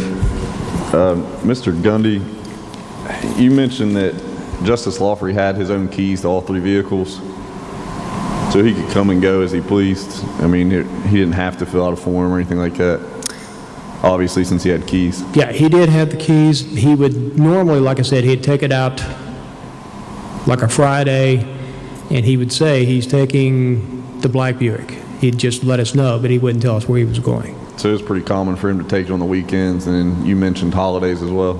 Yes. Was it just as frequent for him to use it on a weekday or work day? Excuse me, I couldn't hear you. Was it more common for him to take it when he had the day off or the court was closed for the day, or was it more common for him to take it on a day when the court was in session or something of that sort? I'd say it was probably more common, probably for him to take it on a Friday. So it was more common for him to take it, to have the car for Saturday, Sunday, rather than to have it for like a Monday, Tuesday, when there would be maybe some court-related work to do? It was more common for that to occur, as I remember it, yes, sir. Okay. Mr. Gundy, when Justice Lawfrey brought you in the office to talk about moving the furniture and all that, who else was in the office there? I believe you said that, but... In the office was Judge Gary Johnson, who was the court administrator at the time, and Lori Paletta Davis, who is an attorney on staff there at the administrative office. And he kind of just reassured you that everything was okay, this is moral, this is ethical and all that, and then asked you to come move furniture out of his house? That's correct. Is it your feeling that you could have kept your employment with the courts if you had declined to go do the task he had asked? Well, I never thought about that. Would you have been comfortable telling Justice Lawfrey no in that case? Probably not. Okay. Thank you, Mr. Chairman. Delegate Capito. Thank you, Mr. Chairman, and thank you for being up. I'm over here. Yeah. Sorry. A few questions. Some of them are follow-ups to some of the others that have been asked. But are you or Mr. Angus present in the security office over here in the East Wing, whether or not the court's in session? So you all are there regardless of whether they're in session? That's correct. Okay, with the exception of holidays, of course, Right. whenever the Capitol might be closed. Right. Okay, and then was it common procedure for when a justice, to the extent that you know the answer, was it common procedure for a justice if they were to rent out or check out one of the court vehicles, one of the Buicks that you mentioned, that they would leave their personal vehicle at the Capitol? Yes, yes it was. Okay. But you don't know, do you recall, I should say, whether or not Justice Lawfrey left his personal vehicle when he took the court vehicle for extended periods of time? You know what? I think he did. I think he did leave it when he left on Fridays. I believe he did. Okay. And then who was, so going back to the move when you all took the van, that was kind of an impromptu, I'm going to use the term impromptu, or spur of the moment kind of request, at least as far as you knew, from Justice Lawfrey. He brought you into his chambers and told you what you guys were going to do? Yes, it was a surprise, yes. Okay. And was the court in session or not in session during that time? The court was in session. Was in session? Yes. Delegate Lane had mentioned earlier that there were two primary full-time security officers that worked with you, and that there was, and you had mentioned that there was a third part-time contract employee that would come in when the court was in session. Yes. When you and Mr. Angus were pulled from the Capitol with no notice, was the Supreme Court area left unsecured? We normally called Mr. Harold Daly, who was our contract part-time person, and he would come. So you were able to get somebody in time? Yes. I mean, if there was an occasion where he wasn't available, we would just go ahead and call our other security person at the City Center East. Okay. And we'd pull him from there to come down here. Last question. Based on your testimony, it seems, in your length of service, thank you for that as well, and for all your service with the state police. Yes, sir.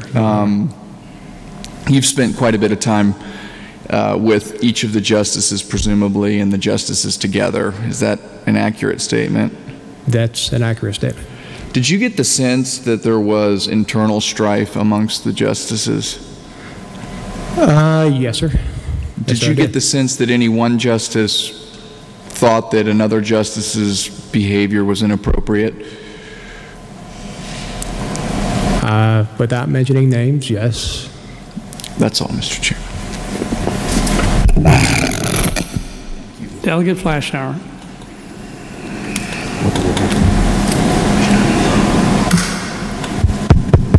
Thank you, Mr. Chairman, and thank you, Mr. Gundy, for coming today. Yes, ma'am. I'd like to just go into a little bit about the weekend use of the car. How often would you estimate that happened, that he would take the car over the weekend? It was multiple times. I could not give you a number. Was it routine? Was it normally every weekend? For a period of time, I would have to say yes. Yes. Okay. And did you mark the documents that the vehicle was in his possession? We did, yes. Every time he took it over the weekend, or could you have missed any? I believe we got it every time. Okay. And, okay, I think that's all the questions I have. Thank you, Mr. Gundy. Thank you, Mr. Chairman. Mr. Gundy, I have a few questions I'd like to follow up on. You mentioned that there was a Cass Gilbert desk in your security office. Is that correct? That's correct. And we all have heard that term multiple times since this controversy arose, but were they generally referred to among those that worked in the Supreme Court area as Cass Gilbert desks? Ever since I've been at the court, it has always been referred to as a Cass Gilbert desk. And I realize you're not an expert on antiques, but were they sufficiently unique that most people could tell of Cass Gilbert desks from other desks that were utilized in the area of the Supreme Court? Some people could. I'll be honest with you, I probably couldn't, but some people could. When you went to Mr. Lawfrey's home the first time and you saw the desk, did you recognize it as a Cass Gilbert desk? I didn't recognize it as one, but he mentioned that it was a Cass Gilbert desk. Justice Lawfrey mentioned that it was? Yes. Did he ask you for any type of special handling when you actually moved that desk? In other words, anything that would indicate to you that he felt it had special value other than just as a desk? Nothing that would make me think that it had special or added value, no. So you all moved that desk as if any other piece of furniture. Is that fair to say? Yes, I mean, we were careful with it, but, you know, not overly so, no. Can you tell me how the topic of it being a Cass Gilbert desk came up during your conversation with Justice Lowry? I can't tell you specifically. I just remembered it being referred to as a Cass Gilbert desk. By Justice Lawfrey? Yes. When you were in his home? Yes. Thank you. As I recall the layout in the Supreme Court, if you go to the floor where the justices' chambers are, you come in and basically you and Mr. Angus are right there practically at the entrance. Is that fair to say? That is correct. Where was Steve Canterbury's office in relation to your offices and the justices' offices? Steve Canterbury's office was, it was on the first floor. If you go in on the California side, go to the checkpoint, go to the hallway, take a right, go all the way down the hallway, there's a glass door. And you go in that glass door and you keep on going to the next office, you take a left, and it's the office all the way back there. When Justice Lawfrey came on the court, as I recall, Mr. Canterbury was already employed as the main administrator. Is that right? That's correct. What was your observation regarding the relationship between the two of them initially? Did they seem to get along fine, or was there immediate tension between them? Initially, they seemed to get along okay. I think their relationship deteriorated pretty quickly after Justice Lawfrey had been there a few months. Could you identify any particular incident or event that caused that to happen? Do you have any observation about that? I don't know if there was a particular event that caused it. I'm sure there was. If there was, I'm not aware of what it was. In relation to the time that Mr. Canterbury told you that the justices didn't need to give a reason for vehicle use, was that shortly after Justice Lawfrey assumed the bench, or was it much later? I know you don't have a specific date, but I'm trying to link it to some of these other events that we're aware of. Okay, could you repeat that one more time? Yes, in relation to when Mr. Canterbury told you that the justices did not need to give a reason for the vehicle use, was that early after Justice Lawfrey became a justice, or was it much later? I think that was in 2016. I think Justice Lawfrey, I think he was elected in 2012, if I'm correct. And he took the bench in January of 2013. Right. So it was a few years after Justice Lawfrey came to office. You have identified Exhibit 1 as a memo that you prepared or contributed to. Yes. Was the statement by Mr. Canterbury before or after that memo was prepared? The statement, about the... Not needing to give a reason. It was after the memo was prepared. Okay, so we know the memo was dated August the 25th of 16. Yes. And so it's sometime after that. It was shortly after that. It wasn't too long after that. Okay, that's helpful.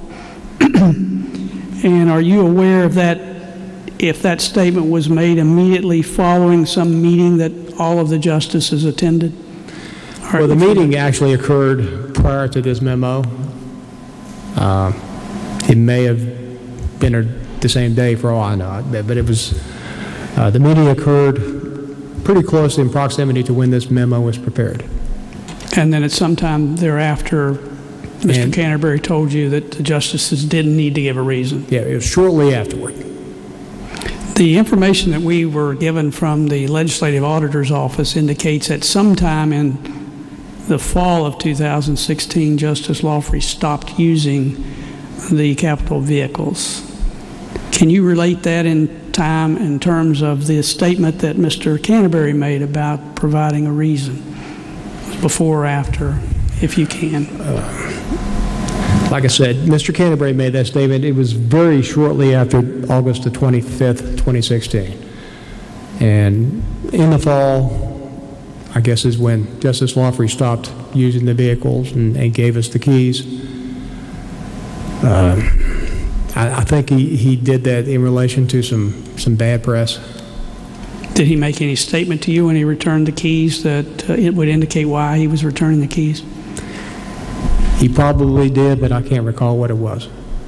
And it would be your testimony then that following that return of the keys, he did not use the capital vehicles after that? Is that fair to say? He did not use it where he was driving it himself. I think there may have been a conference. I think we had court somewhere, and he may have been in one of them, but he was not driving. When, in relation to when Justice Lawfrey became Chief Justice, did he get the keys to the Buicks? Like I said, the keys were in Mr. Canterbury's office. It was after Mr. Canterbury had left, and I do not recall exactly when he got those. I don't even know that he got those from us. He may have. I know Gary Johnson went in that office, and I don't know, Gary may have gave them to him as far as I know. So Mr. Canterbury had custody of the keys up until the time he left? That is correct. And he would have left after the time that he told you that the justices didn't need to give a reason, right? That would normally follow. He didn't leave until after he did that. That would be correct.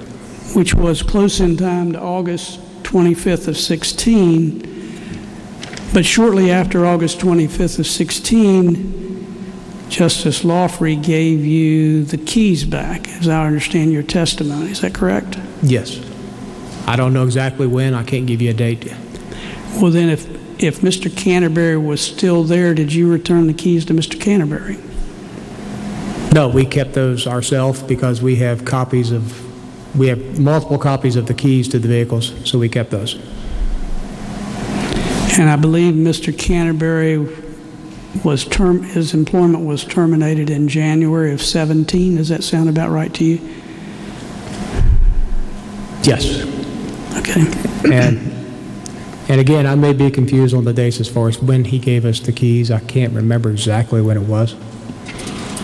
Well, it creates what it was. An issue for me because I'm trying to figure out when Justice Lawfrey got the keys if he didn't get them until after Mr. Canterbury left. Yeah, he did get them after Mr. Canterbury left.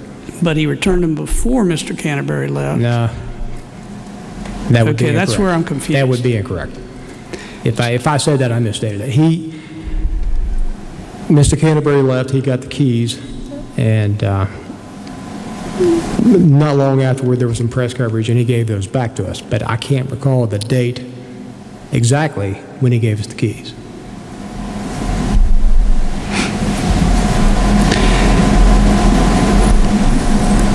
So if Mr. Canterbury left in January of 17, which I believe is correct, but I could be wrong about that, then Mr. Lawfrey or Justice Lawfrey would have had the keys from sometime after January until perhaps the following fall. Is that fair to say, when he returned them? Which would have been 17, not 16? It's possible. I don't want to sit here and give you dates because I don't know. Would there be anything in your records that would indicate more close in time to when those keys were returned? Was that incident recorded in any fashion? It was not recorded by me. No, sir. Like I said, he got the keys after Mr. Canterbury left, which was, you say, was January 2017? I believe that's correct. He got the keys then, and at some point later on, he gave us the keys back. And I don't want to sit here and give you a date because I can't remember. But in all likelihood, he wouldn't have had the keys for an entire year, because in the fall, he stopped using the automobiles. Whenever he stopped using the vehicles, that was about the time that he gave us the keys. Okay, thank you. Was there a policy among the security officers, you and Mr. Angus, as to how to record a threat of violence or death against a justice? Yes, we have incident reports. Is a standard form used by the court for incident reports. We use those for threats, and they use those around the state. As far as if there's an incident at the courthouse, people will fill that out. It's on our website. And how far back do you retain those records? Well, it's quite a ways. I can't. Would it go back 8 or 10 years at least? I would say. And what is the policy once you record the incident report of a threat? Do you report it to any other agencies, or is it purely an internal process? It's an internal process. We look into it, and we look at the threat, and we try to assess it and see what kind of a threat that it is. Most of these threats that are made are not general. They're more general type things, saying that somebody ought to hang you or somebody should shoot you. They're not saying that I should do it or that I'm going to do it. They're more general. Has there ever been a time in, say, the last 10 years where a threat was made that you assessed as having significant potential to result in an act of violence? Yes, there has. And what was your process in that case? Did you involve outside In that case, we did. I can't recall the gentleman's name. He was a sovereign citizen, I believe, and he was making threats about the courthouse, and we involved the Capitol security, and I think the state police was involved as well. And what was the outcome of that situation? Was the person apprehended? The person was put in jail, yes, sir. Is that the only time you've had to resort to outside agencies with regard to the seriousness of a threat? It's probably not, but I cannot recall a specific time right now when I did. We've had evidence that there was an IRS audit sometime in the spring, maybe May or June of 2017. Were you requested to provide any information or in any way involved in providing assistance with regard to that audit? The IRS audit? Yes, sir. I think we maybe provided a list of the vehicles and the VIN numbers and things like that. Were you personally interviewed by the agents that were conducting that audit? I was not. And were you present during any audit discussions regarding the audit? Not that I recall. Did anyone ask you to either disclose or not disclose certain information about that would be useful in that audit? Not that I recall.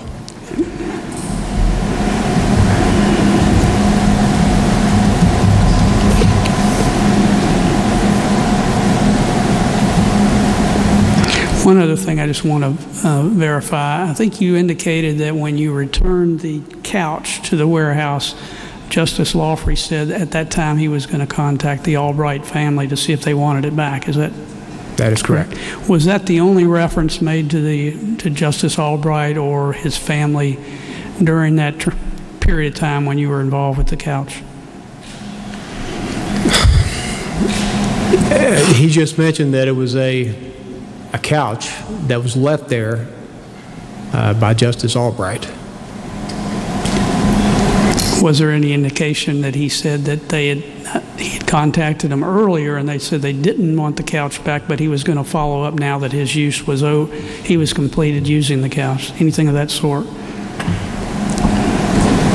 It's possible. You're not certain? I'm not certain.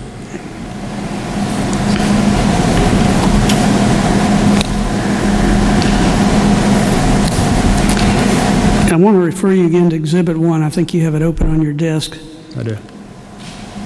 You have a statement in there that says the only person that failed to provide a destination when asked was Justice Lawfrey. Was that on more than one occasion or one occasion? It was pretty much every occasion. So in other words, your practice was to ask for the destination when you were completing the form, and more than once Justice Lawfrey refused. That's correct. And other than the statement that other justices didn't need to know where he was going, were there any other explanations of not providing you that information? No, that was pretty much the one that he used over. More than one time? Yes. Frequently? Frequently. Thank you, Mr. Gundy. We've provided in our procedural rules that any justice who wants to have an attorney present would have the opportunity to ask some questions through that attorney. And we have two of those individuals here today. I'm going to give them an opportunity to ask questions. Okay. Beginning with Mr. Allen, do you have any questions? Mr. Carr? That was easy, wasn't it? All right, we're going to go back through our members just to see if there are any follow-ups. I'll point to the row, and if you would, just raise your hand if you have. Counsel, do you have a follow-up? Sorry, I forgot you. Go ahead.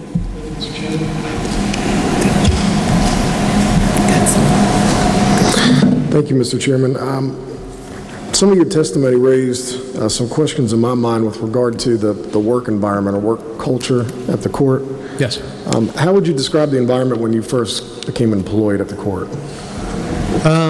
When I first came employed at the court, there was some internal strife. Did that continue after Justice Lawfrey was elected to the court? After he was first elected, not so much, but as time went on, yes.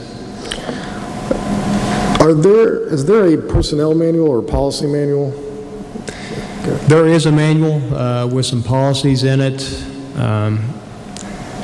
I looked at it. I think I looked at it at one time. It's probably outdated in many areas. To your recollection, in that manual, is there a procedure for lodging a complaint against another employee? I don't recall. I don't know. Do you recall there being a what we call an open door policy that you could walk in to your direct supervisor or their supervisor and raise a complaint if you had one? An open door policy, like a written policy? Correct. Like I said, it's been a while since I read the policy. I can't recall one specifically. Was that a practice at the court, though? If there's not a written policy, was it a general practice that if you had a complaint against an employee, you knew who you would lodge that complaint with? I would say so. I mean, like I said, I'm not aware of a written policy, but I'm not aware of anyone discouraging anyone else from lodging a complaint.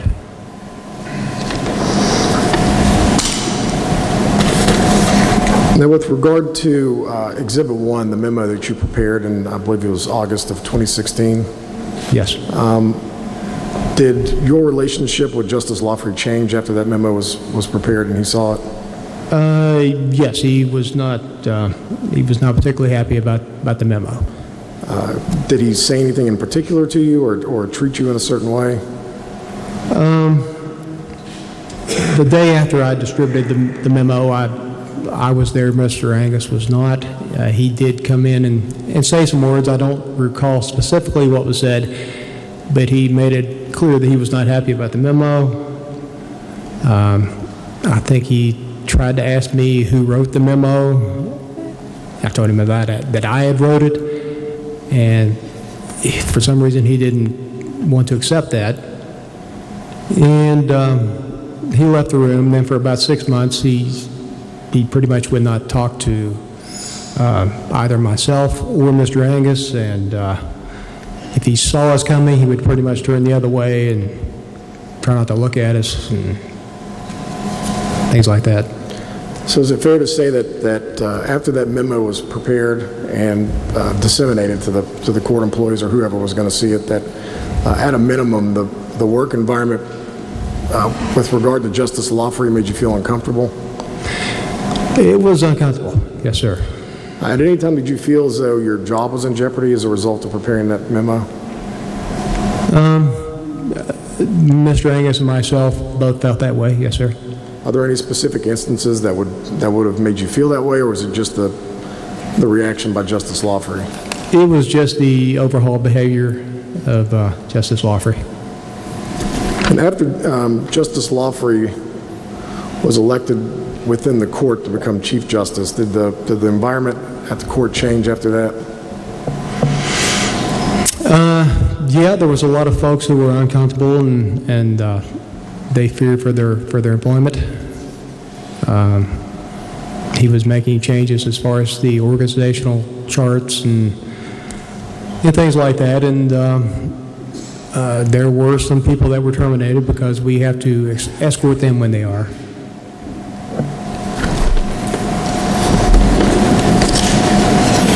Would you consider it unusual to have a closed-door meeting with the Chief Justice and Administrative Director and Counsel for the court? Is that something that occurred regularly, or is that the only time that you had a meeting like that? That was probably the only time.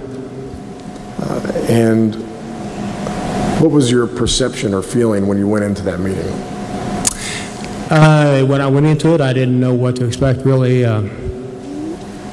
Like I said, I was not aware of the furniture being at his residence. I did not read the newspaper article, so I didn't know. And I was, like I said, it was an unusual request, I thought. And it's not a normal occurrence for you to be in a closed-door meeting with counsel for the court or the administrative director and the Chief Justice. Is that fair to say? It's not usual. That's fair to say.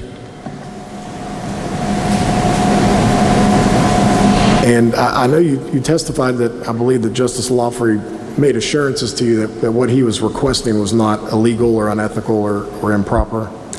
He said he was not asking me to do anything improper due to the fact that justices were allowed to have a home office.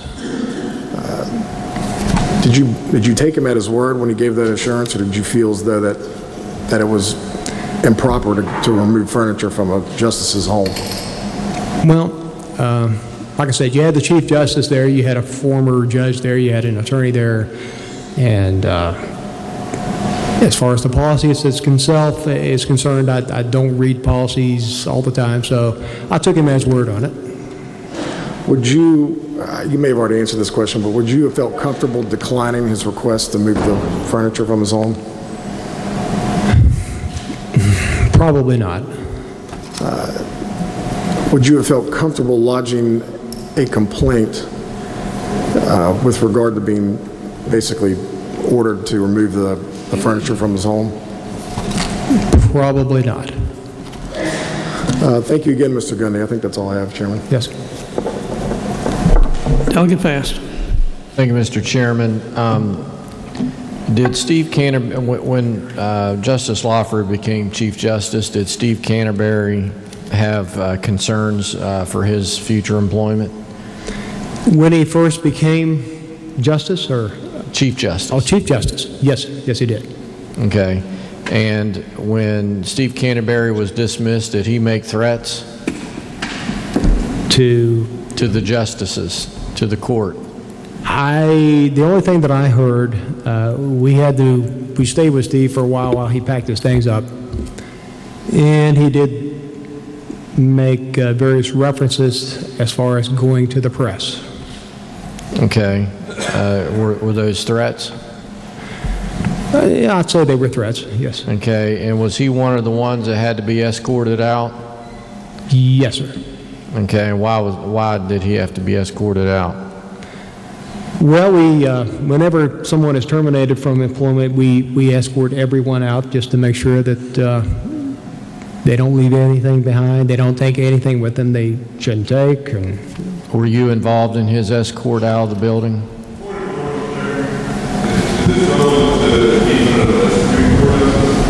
I think we're pretty wide open today. I'm going to rule it in order. We've given great latitude on the, and it's also relevant in the sense that Mr. Canterbury is expected to testify. I think his bias could be weighed by the members of the committee. Go ahead, Delegate Faust. Thank you, Mr. Chairman. I'm sorry. Were you involved in his escort out of the building? I was. On his way out, did he make any statements to you?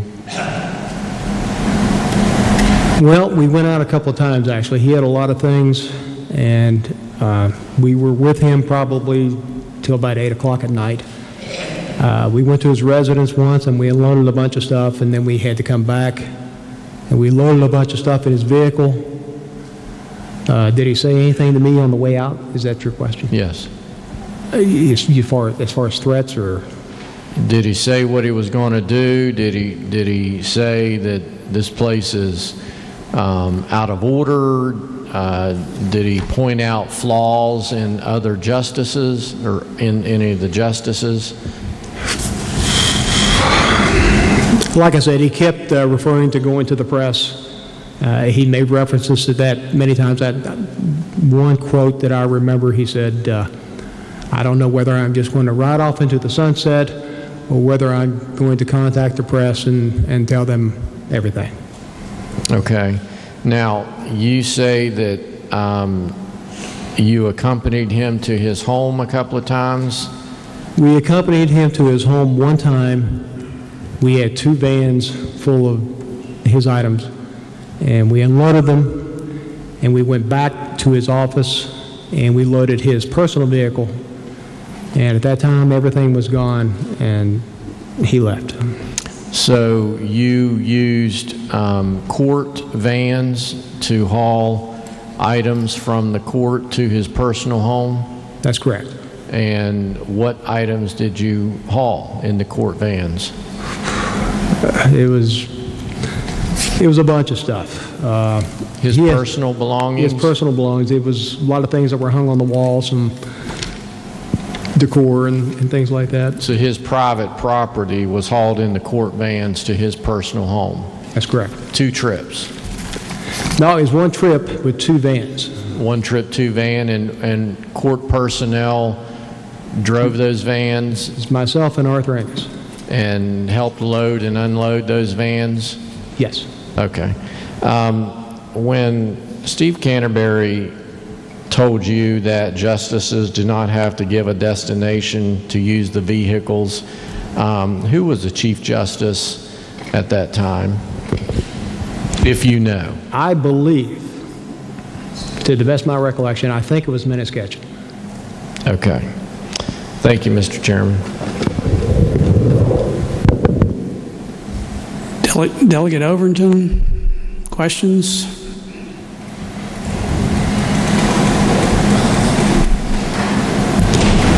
On the second row, any questions back there? Delegate Moore. Thank you, Mr. Chairman, and thank you for being here. Appreciate it. So you've discussed through a number of lines of questioning here your job description. As part of that, you'd mentioned it's the head of security, and that's correct? I am second in charge. Second in charge, Yes. okay, thank you. And part of that is ensuring that not only that the people and the employees are secure in their workplace, but also the effects and property inside the building? Yes, that'd be safe to say. So, pulling on that thread a little bit, this desk was, as we've heard, it was moved on West Virginia Day, is that correct? From what I have been told, yes. I did not personally see it being taken out of the Capitol. Now, as the second in charge of security of property and effects inside the building, were you aware that property was missing from the Supreme Court that had been there at one time, since you all have oversight and security duties as it relates to property of the taxpayers that sits inside this building? You're asking, was I aware that these items were taken from the Capitol? Yes. I was not aware of it, no. When did you first find out that it was missing? I didn't know about it until I was called into Justice Lawfrey's office. Okay. So, I guess then part of your job would then to be, would you say part of your job is then to maybe perhaps even recover missing property, such as the desk or what have you? Recover missing property, you're talking about something that's been stolen or something, or?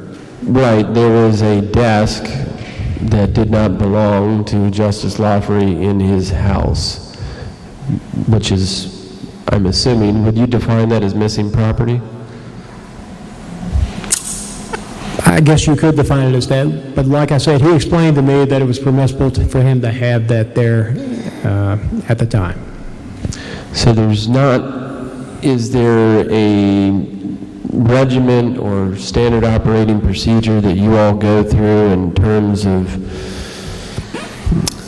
itemization or some type of oversight over the effects and property that are under the purview of the Supreme Court? As far as security is concerned, we do not itemize or inventory equipment or office furniture. You may want to talk to, maybe, I think maybe that Kim Ellis does that, possibly. So there is somebody that does that? That's possible. I think she does, but I'm not entirely sure. So perhaps that's in her job description. Maybe we'd want to ask her that. I think so, but it is it fair to say that perhaps you were recovering property that had left the court when you recovered that desk or moved that desk from Justice Lawfrey's office? Is that part of your job description at all, to recover missing and or stolen property? If it were stolen, then yes. Okay. All right. I appreciate that. Thank you. Delegate Dean. Thank you, Mr. Chairman. I don't know if this is fake news or not, but I read in the paper that when Steve Canterbury left, he wasn't even given an opportunity to get his cell phone out of his desk.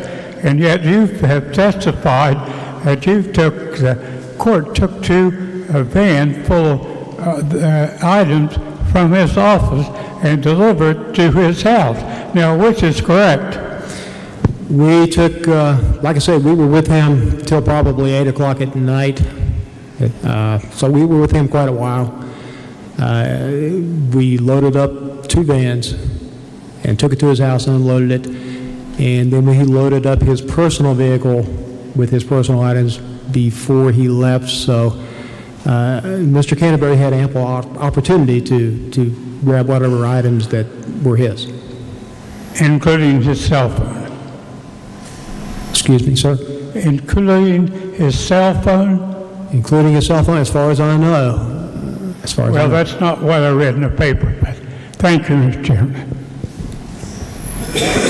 Delegate Holland.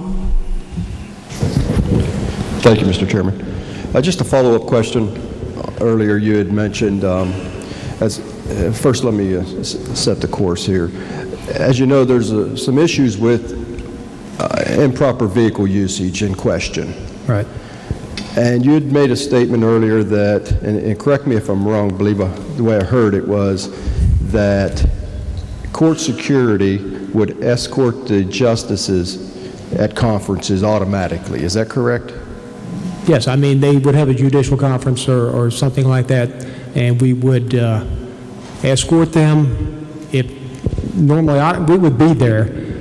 Not always did, they didn't always want to ride there. Sometimes they took their personal vehicles. Okay, I believe that just answered my question. So there was times that the justice would deny security to be with them. Yes, there were times when they took their personal vehicles because they were going somewhere else, after the conference concluded or whatever. Okay, was there any time that they took a state vehicle and attended other than the court functions? Not that I'm aware of. Okay, did the conferences that you're referring to, is that just in-state conferences, or did you escort them on out-of-state conferences also? They were in-state conferences. I cannot think of any out-of-state conferences that they attended. Normally when there was an out-of-state conference, they went by themselves. Okay, just one last question. Any time that they were using state vehicles, and did you ever have any knowledge of family members traveling with them? In state vehicles? Yes. I had no knowledge of it. Okay, thank you. Thank you, Mr. Chairman. Delegate Zaslow. Okay, thank you, Mr. Chairman. Just quickly, you have been with the court since 2007, is that correct? That's correct. Okay, and were you responsible for vehicle sign-outs and that type of thing since that time? Yes, yes. Okay. A question that I had from last week, and I'd like to ask you, did you notice, as the pattern of vehicle usage, did you notice anything out of line from previous practice in the last decade? Or was it pretty much a normal vehicle usage rate and that type of thing? In other words, did you see a change in vehicle usage from 2007 to 2016? A change in vehicle use, you mean as far as how often vehicles were used? Yes.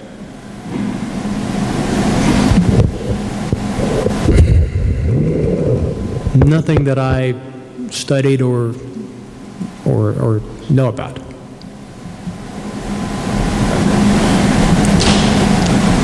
Delegate Pushkin.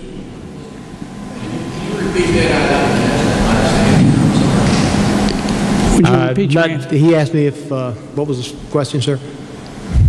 The question was there any change in pattern of vehicle usage? And it's a general question. It's not meant to be nitpicky, but I want to try to find out if there's, if vehicle usage ramped up.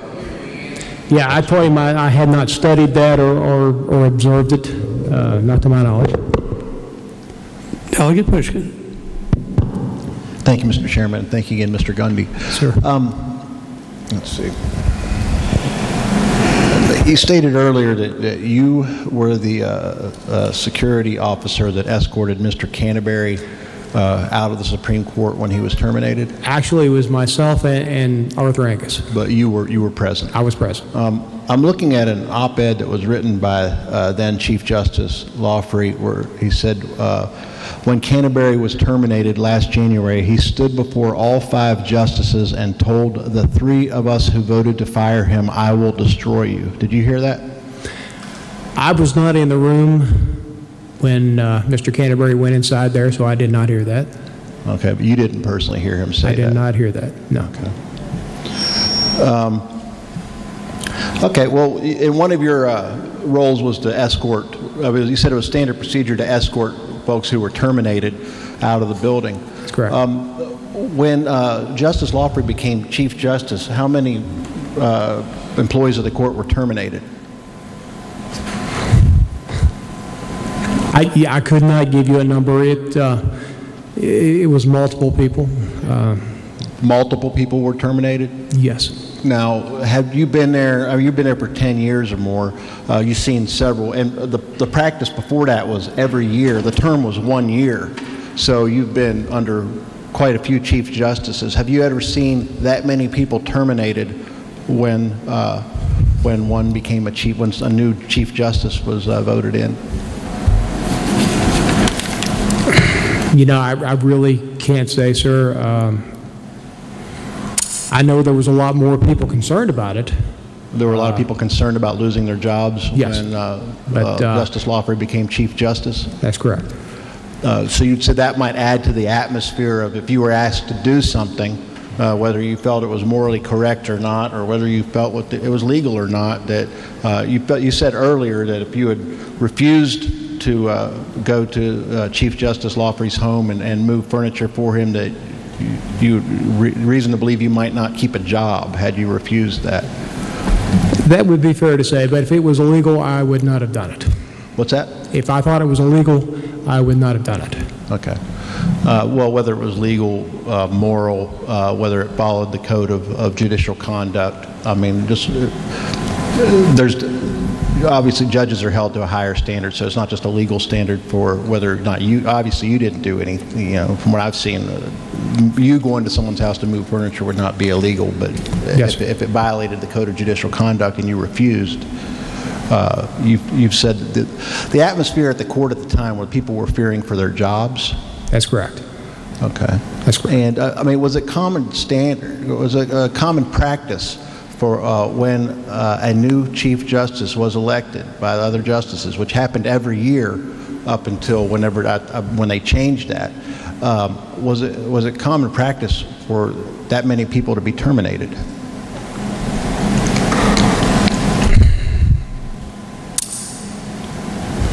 Again, I don't believe it was, but okay. I'm not going to sit here and give you with complete certainty, but I do not believe that it was. Okay. And you mentioned earlier you had authored a memo along with your superior there.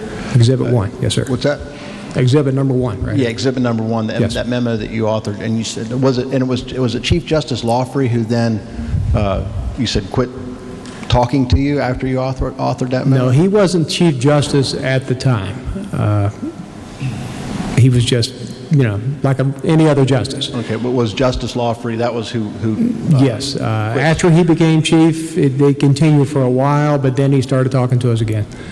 Okay. So the first time he talked to you after that wasn't when he asked you to come over and help move furniture, right? No, the first time I think is when he terminated Mr. Canterbury. That's when he started talking to us again. That's when he started speaking with you again. Because after he fired. Essentially he had to. Okay. And you stated earlier the van that was used to remove the couch and desk from Chief Justice Lawfrey's house, that was a state vehicle. How many trips did you make? To Justice Lawfrey's house? Yes. A total of 3. Okay. And one was because you saw it was to move it to the garage and make it ready for when nobody was watching to move it out of the garage, correct? That's correct. So who paid for the gas? I would assume it would have been the state. The state paid for the gas?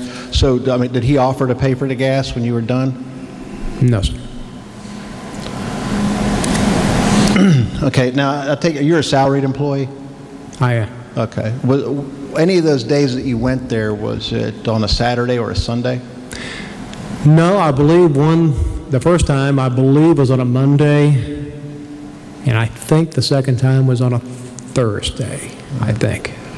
Did you receive any kind of extra compensation for doing that sort of work, or was it just?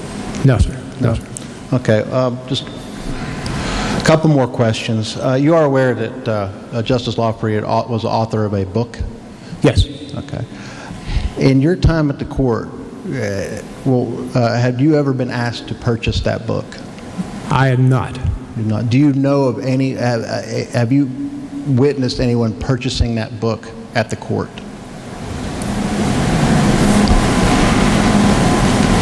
I can't say that I have, no.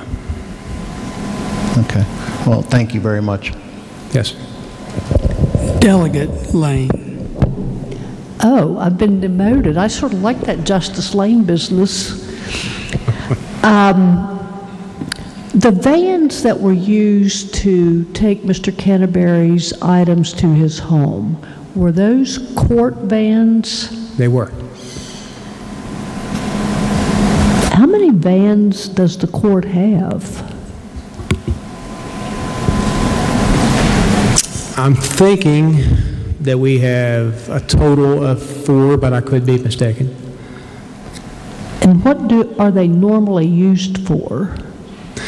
Vans are normally used, the ones that we control anyway, are used to go to conferences, to pack up computer equipment and take it to a conference, or notebooks or pencils, things like that. Okay. Now, around the time that Mr. Canterbury was fired, you said other employees were fired? Within a certain time frame, yes. Not the same day there was one other person fired that Mr. Canterbury was fired, and that was Kirk Brandfast. And were they escorted out of the building too? Yes. And did you help them move their stuff to their homes? No, I think Mr. Brandfast brought his car to California Avenue. I think we loaded the car up and he left them there.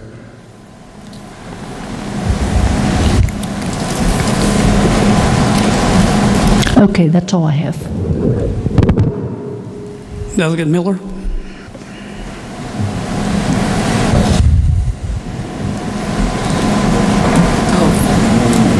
Oh, I'm sorry, Delegate Byrd. Thank you, Mr. Chairman, and thank you again for being here. Was there at any time, did you ever receive a request to go to Justice Lawfrey's home and retrieve any of the state-owned computers? Yes, there was. But the time that Mr. Angus and myself and Bill Gallagher, who is an IT person, went there, Justice Lawfrey was not there. And that was the only time that I went to his house to retrieve computer equipment. I think Arthur Angus and Bill Gallagher went the next week, which I was off. I did not go that time, but they went back and got it. And did they explain to you what happened the time that they went to retrieve the computers?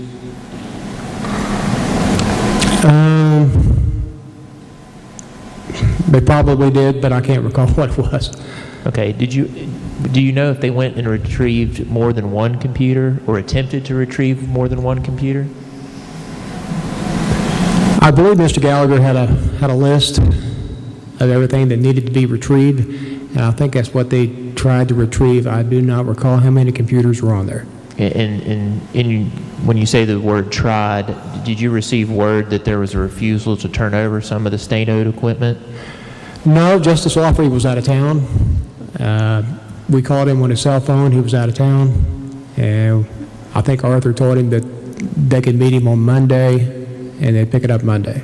And do you know if all the computers and or state-owned property that they had a list of was retrieved when they went back? I know you weren't present, but did they tell you?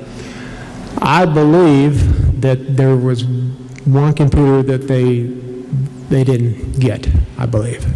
And do you know why? I do not know why. Okay, thank you.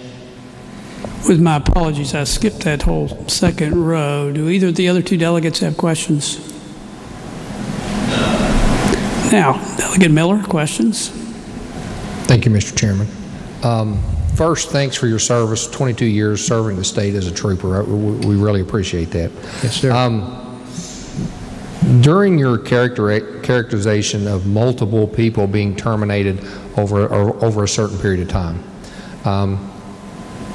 was it routine procedure by court security to escort terminated employees out of the building? It was. Still is. Even prior to this series of multiple dismissals, yes. Was that procedure followed as well, or did this just start during a certain period of time in the court's history? I mean, as far as escorting employees that have been terminated, we've always done that since I've been there. Okay. In regard to the multiple, what's been characterized as multiple people being terminated from the court, and this may sound odd in asking this, but other than Mr. Canterbury, were those other terminated employees happy about being terminated? I've never met anyone who is. No, sir. When you were escorting them out, did any of those terminated employees make any kind of reference to corrupt, illegal, improper, or unethical practices that were taking place in the Supreme Court?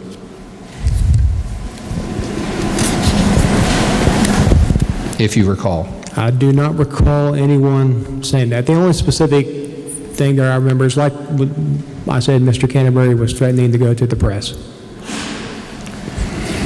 Did he go into specifics as to what he was wanting to take to the press, or was considering taking to the press, or was that just a general statement? That was just a general statement.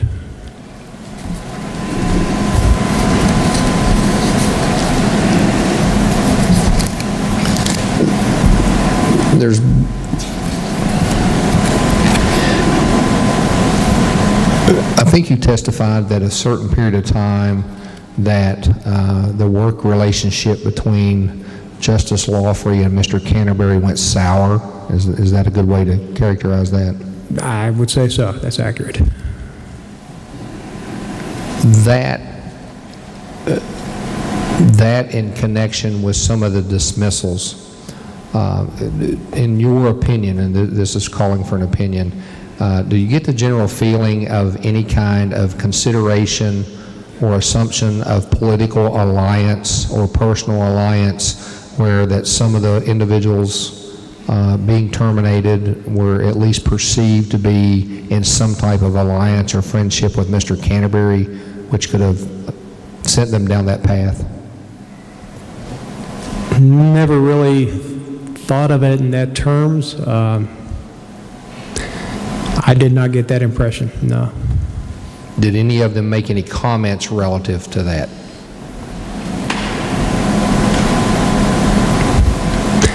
Not that I can remember. Okay.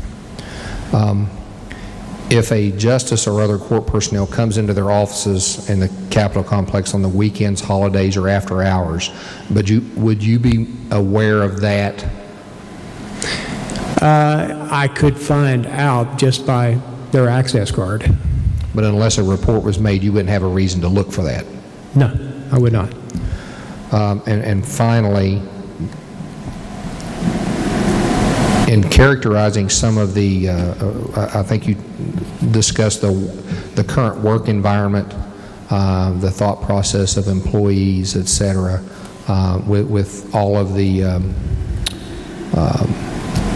concern, these proceedings, et cetera. Is it fair to say that there's a concern over current employees of the Supreme Court that if they provide this committee with information or be subpoenaed to testify, that they are in fear of losing their job? I've never heard anyone say that, no.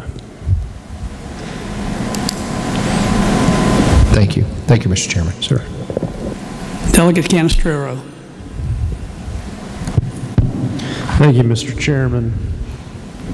Sir, thank you for being here. Sir. As we sit here today, Justice Lawfrey is suspended without pay. To your knowledge, does he still have a state computer connected to the court? To my knowledge, I have no idea. Thanks.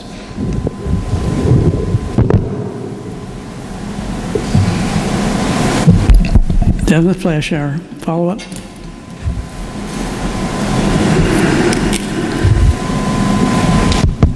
Thank you, Mr. Chairman. And thank you again for continuing to be on the hot seat. I want to go back to the couch. Okay. Had you seen, and I'm talking about the couch that was in Justice Lawfrey's living room. Had you seen that before you saw it in the living room? Yes, I saw that in Justice Albright's office. Okay. So do you know where it went after Justice Albright got sick? As far as I know, it stayed there. It stayed in his office? Yes. And I don't remember who replaced, do you remember who replaced Justice Albright? That would have been Justice McHugh. Oh, okay. So as far as you know, it stayed in there during his tenure? To the best of my recollection, it was there. Okay.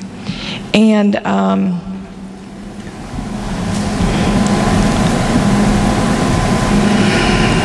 I think you said that Justice Lawfrey and Justice Ketchum were the only ones that had keys. Is that right? That's correct. Justice Ketchum just had one key, and that was to the silver Buick that he was driving. Justice Lawfrey had the other Buicks. Okay. And that was after he became Chief Justice or before? Justice Lawfrey had all three keys, or had all the keys to the Buicks. Like I said, he got the keys after Mr. Canterbury left, so it would be... Oh, after Canterbury left, right. Okay, so he would have been Chief Justice. Yes, that's correct. Okay. And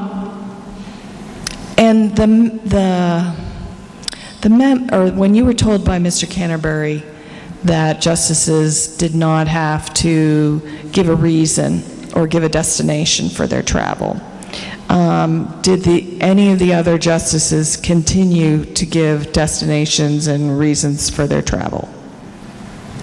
Or did everybody stop? I believe it was just Justice Lawfrey who didn't give destination. Justice Ketchum already had a vehicle, and I think everybody else gave us destinations. Okay.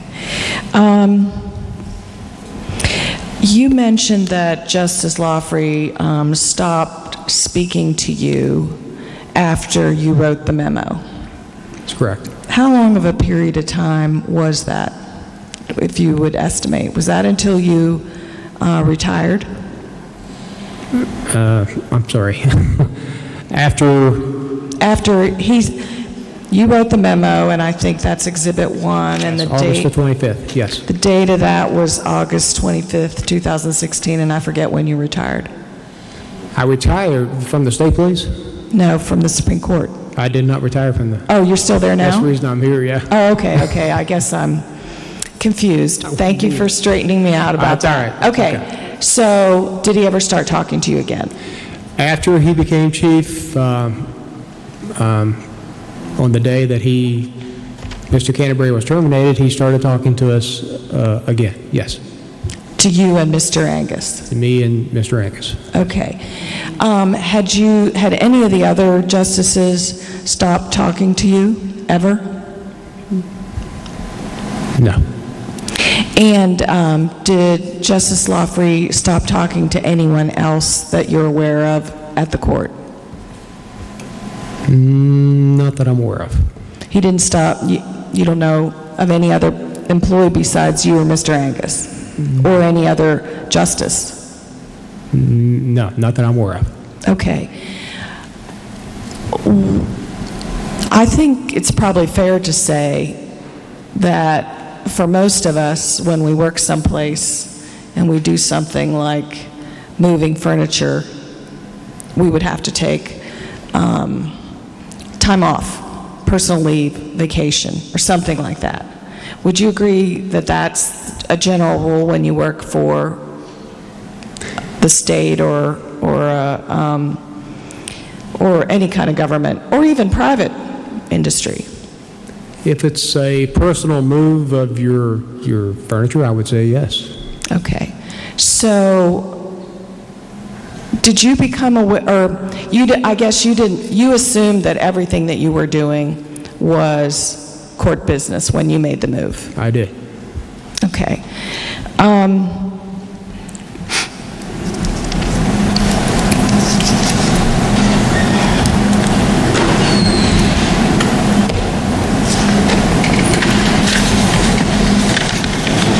Do you recall, you mentioned Mr. Canterbury, Mr. Brandfass. Can you tell us who the other employees were who were terminated that you can recall? I know one was Lisa Tackett. She was one. And I think there were some probation officers. I can't remember who they are. Around the state? Around the state. Okay. And there were some other people as well. You don't know the number, the total number that were terminated? No, I do not. And I take it from what you said before that that was over a period of time? That was over a period of time, yes. Okay.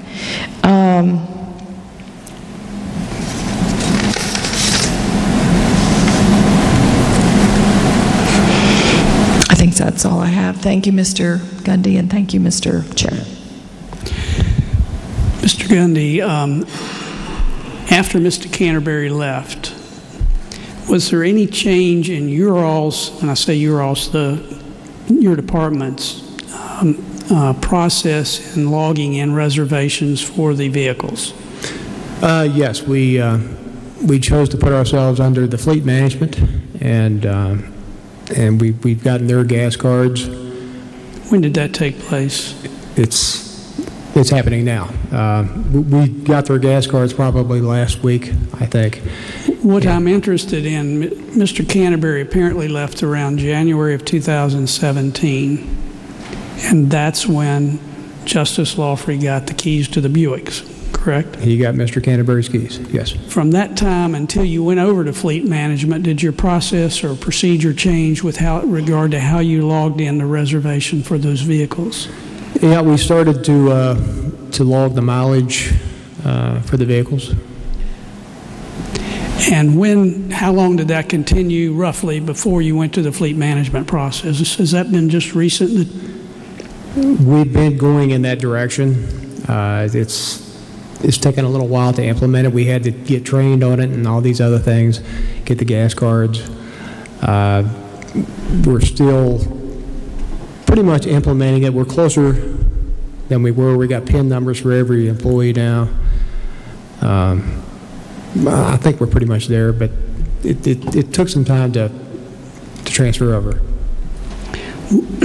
What records would you have from, let's say, January of 2017 up until perhaps the fall of 17 regarding vehicle usage by each of the justices?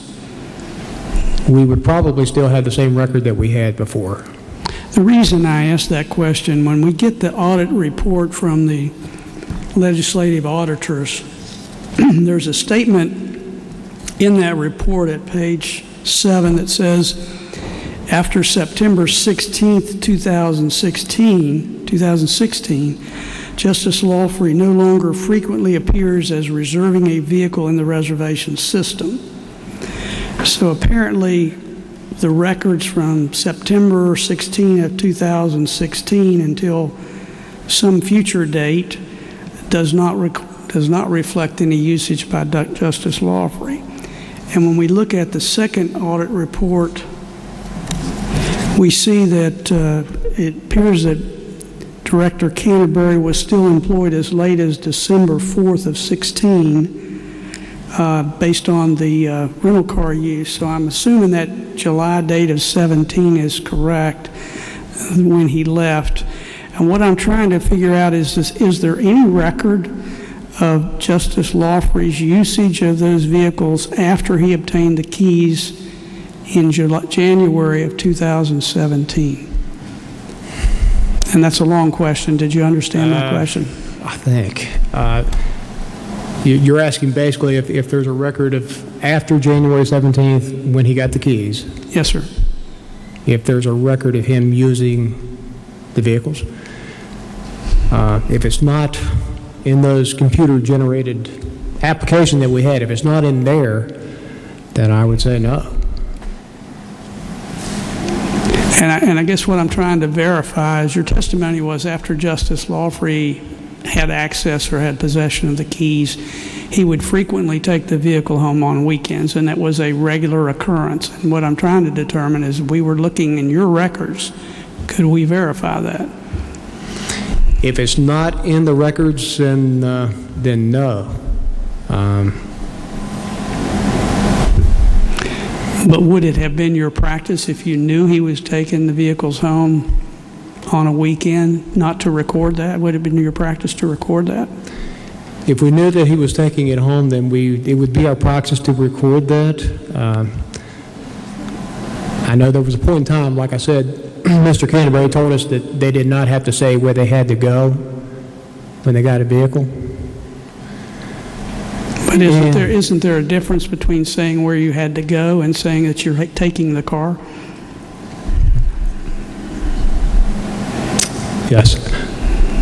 But if it's not in the record, I cannot say whether he took it or not. Like I said, there was a point where he said, we were told not to ask where they were going, and I thought we still recorded it at that time.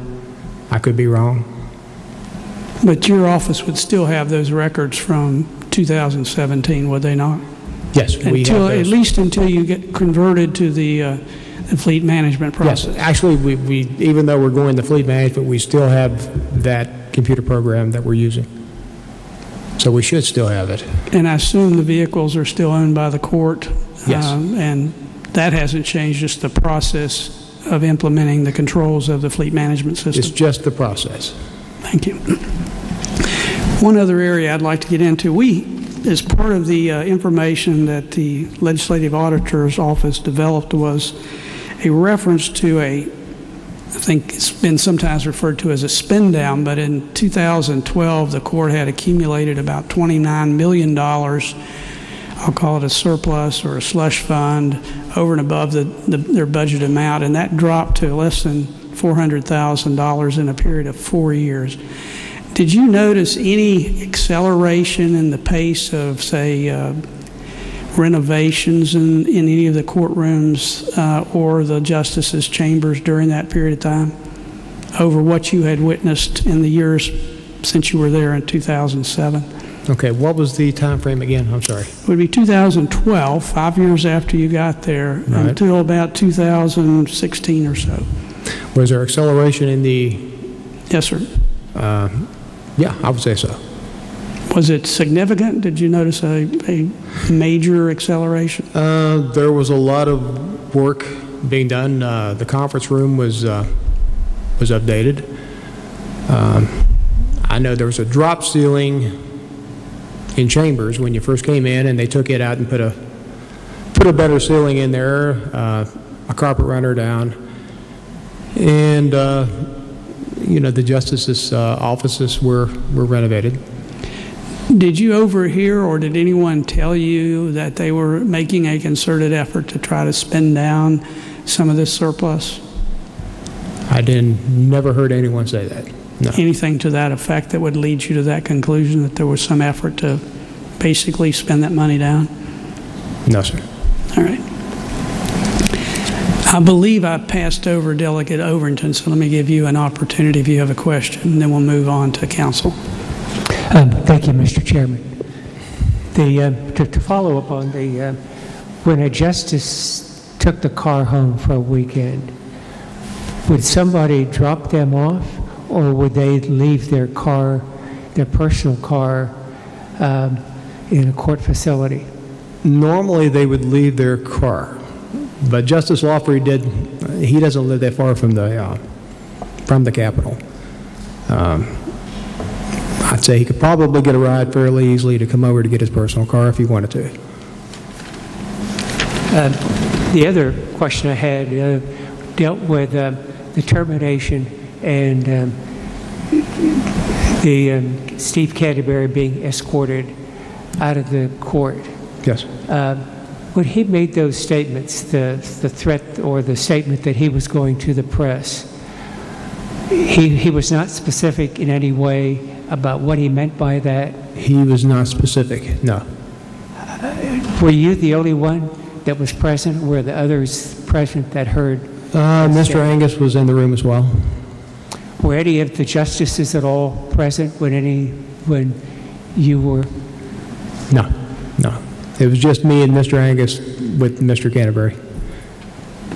Was that statement, was it directed to you? I don't know if it was directed to me or whether he was just talking. You know, we were with him for a long time, gathering up his possessions. So I don't know if he was just trying to have conversation. I don't know. How did you perceive it? Perceive when he said that? I perceived that he was trying to contemplate whether he was going to talk to the press about things at the court. Did he mention any other things, such as things that he felt were inappropriate that had been done that were part of that statement? Well, Mr. Canterbury said a lot that day, and I'll be honest with you, I don't remember a lot of it. Just that specific threat about going to the press. Did he make it several times? Yes. And it was just him and the two of you that were present when that statement was made? Yes. Do you remember any of the other statements that he made at that time? Not specifically, no, sir. Thank you. Thank you for being here. Thank you, Mr. Chairman. Counsel, any further follow-up? Mr. Allen? Mr. Carr? Mr. Gundy? I think you're off the hook. We thank you for your time here today and also for your service as a state police officer and as a guardian of our court personnel. Thank you. Yes, sir. It's my honor. Have a good Thank day. you. To the members, we'd hoped to get two witnesses in this morning. Obviously, we didn't, so we'll be in recess for lunch for 1 hour. Be back here around 12 o'clock. We're in recess. Oh! Able to come back? Oh, yeah. Roger won't. I'll be here tomorrow. Great question. This is one of the press. It's not some kind of protection and that whistleblower process that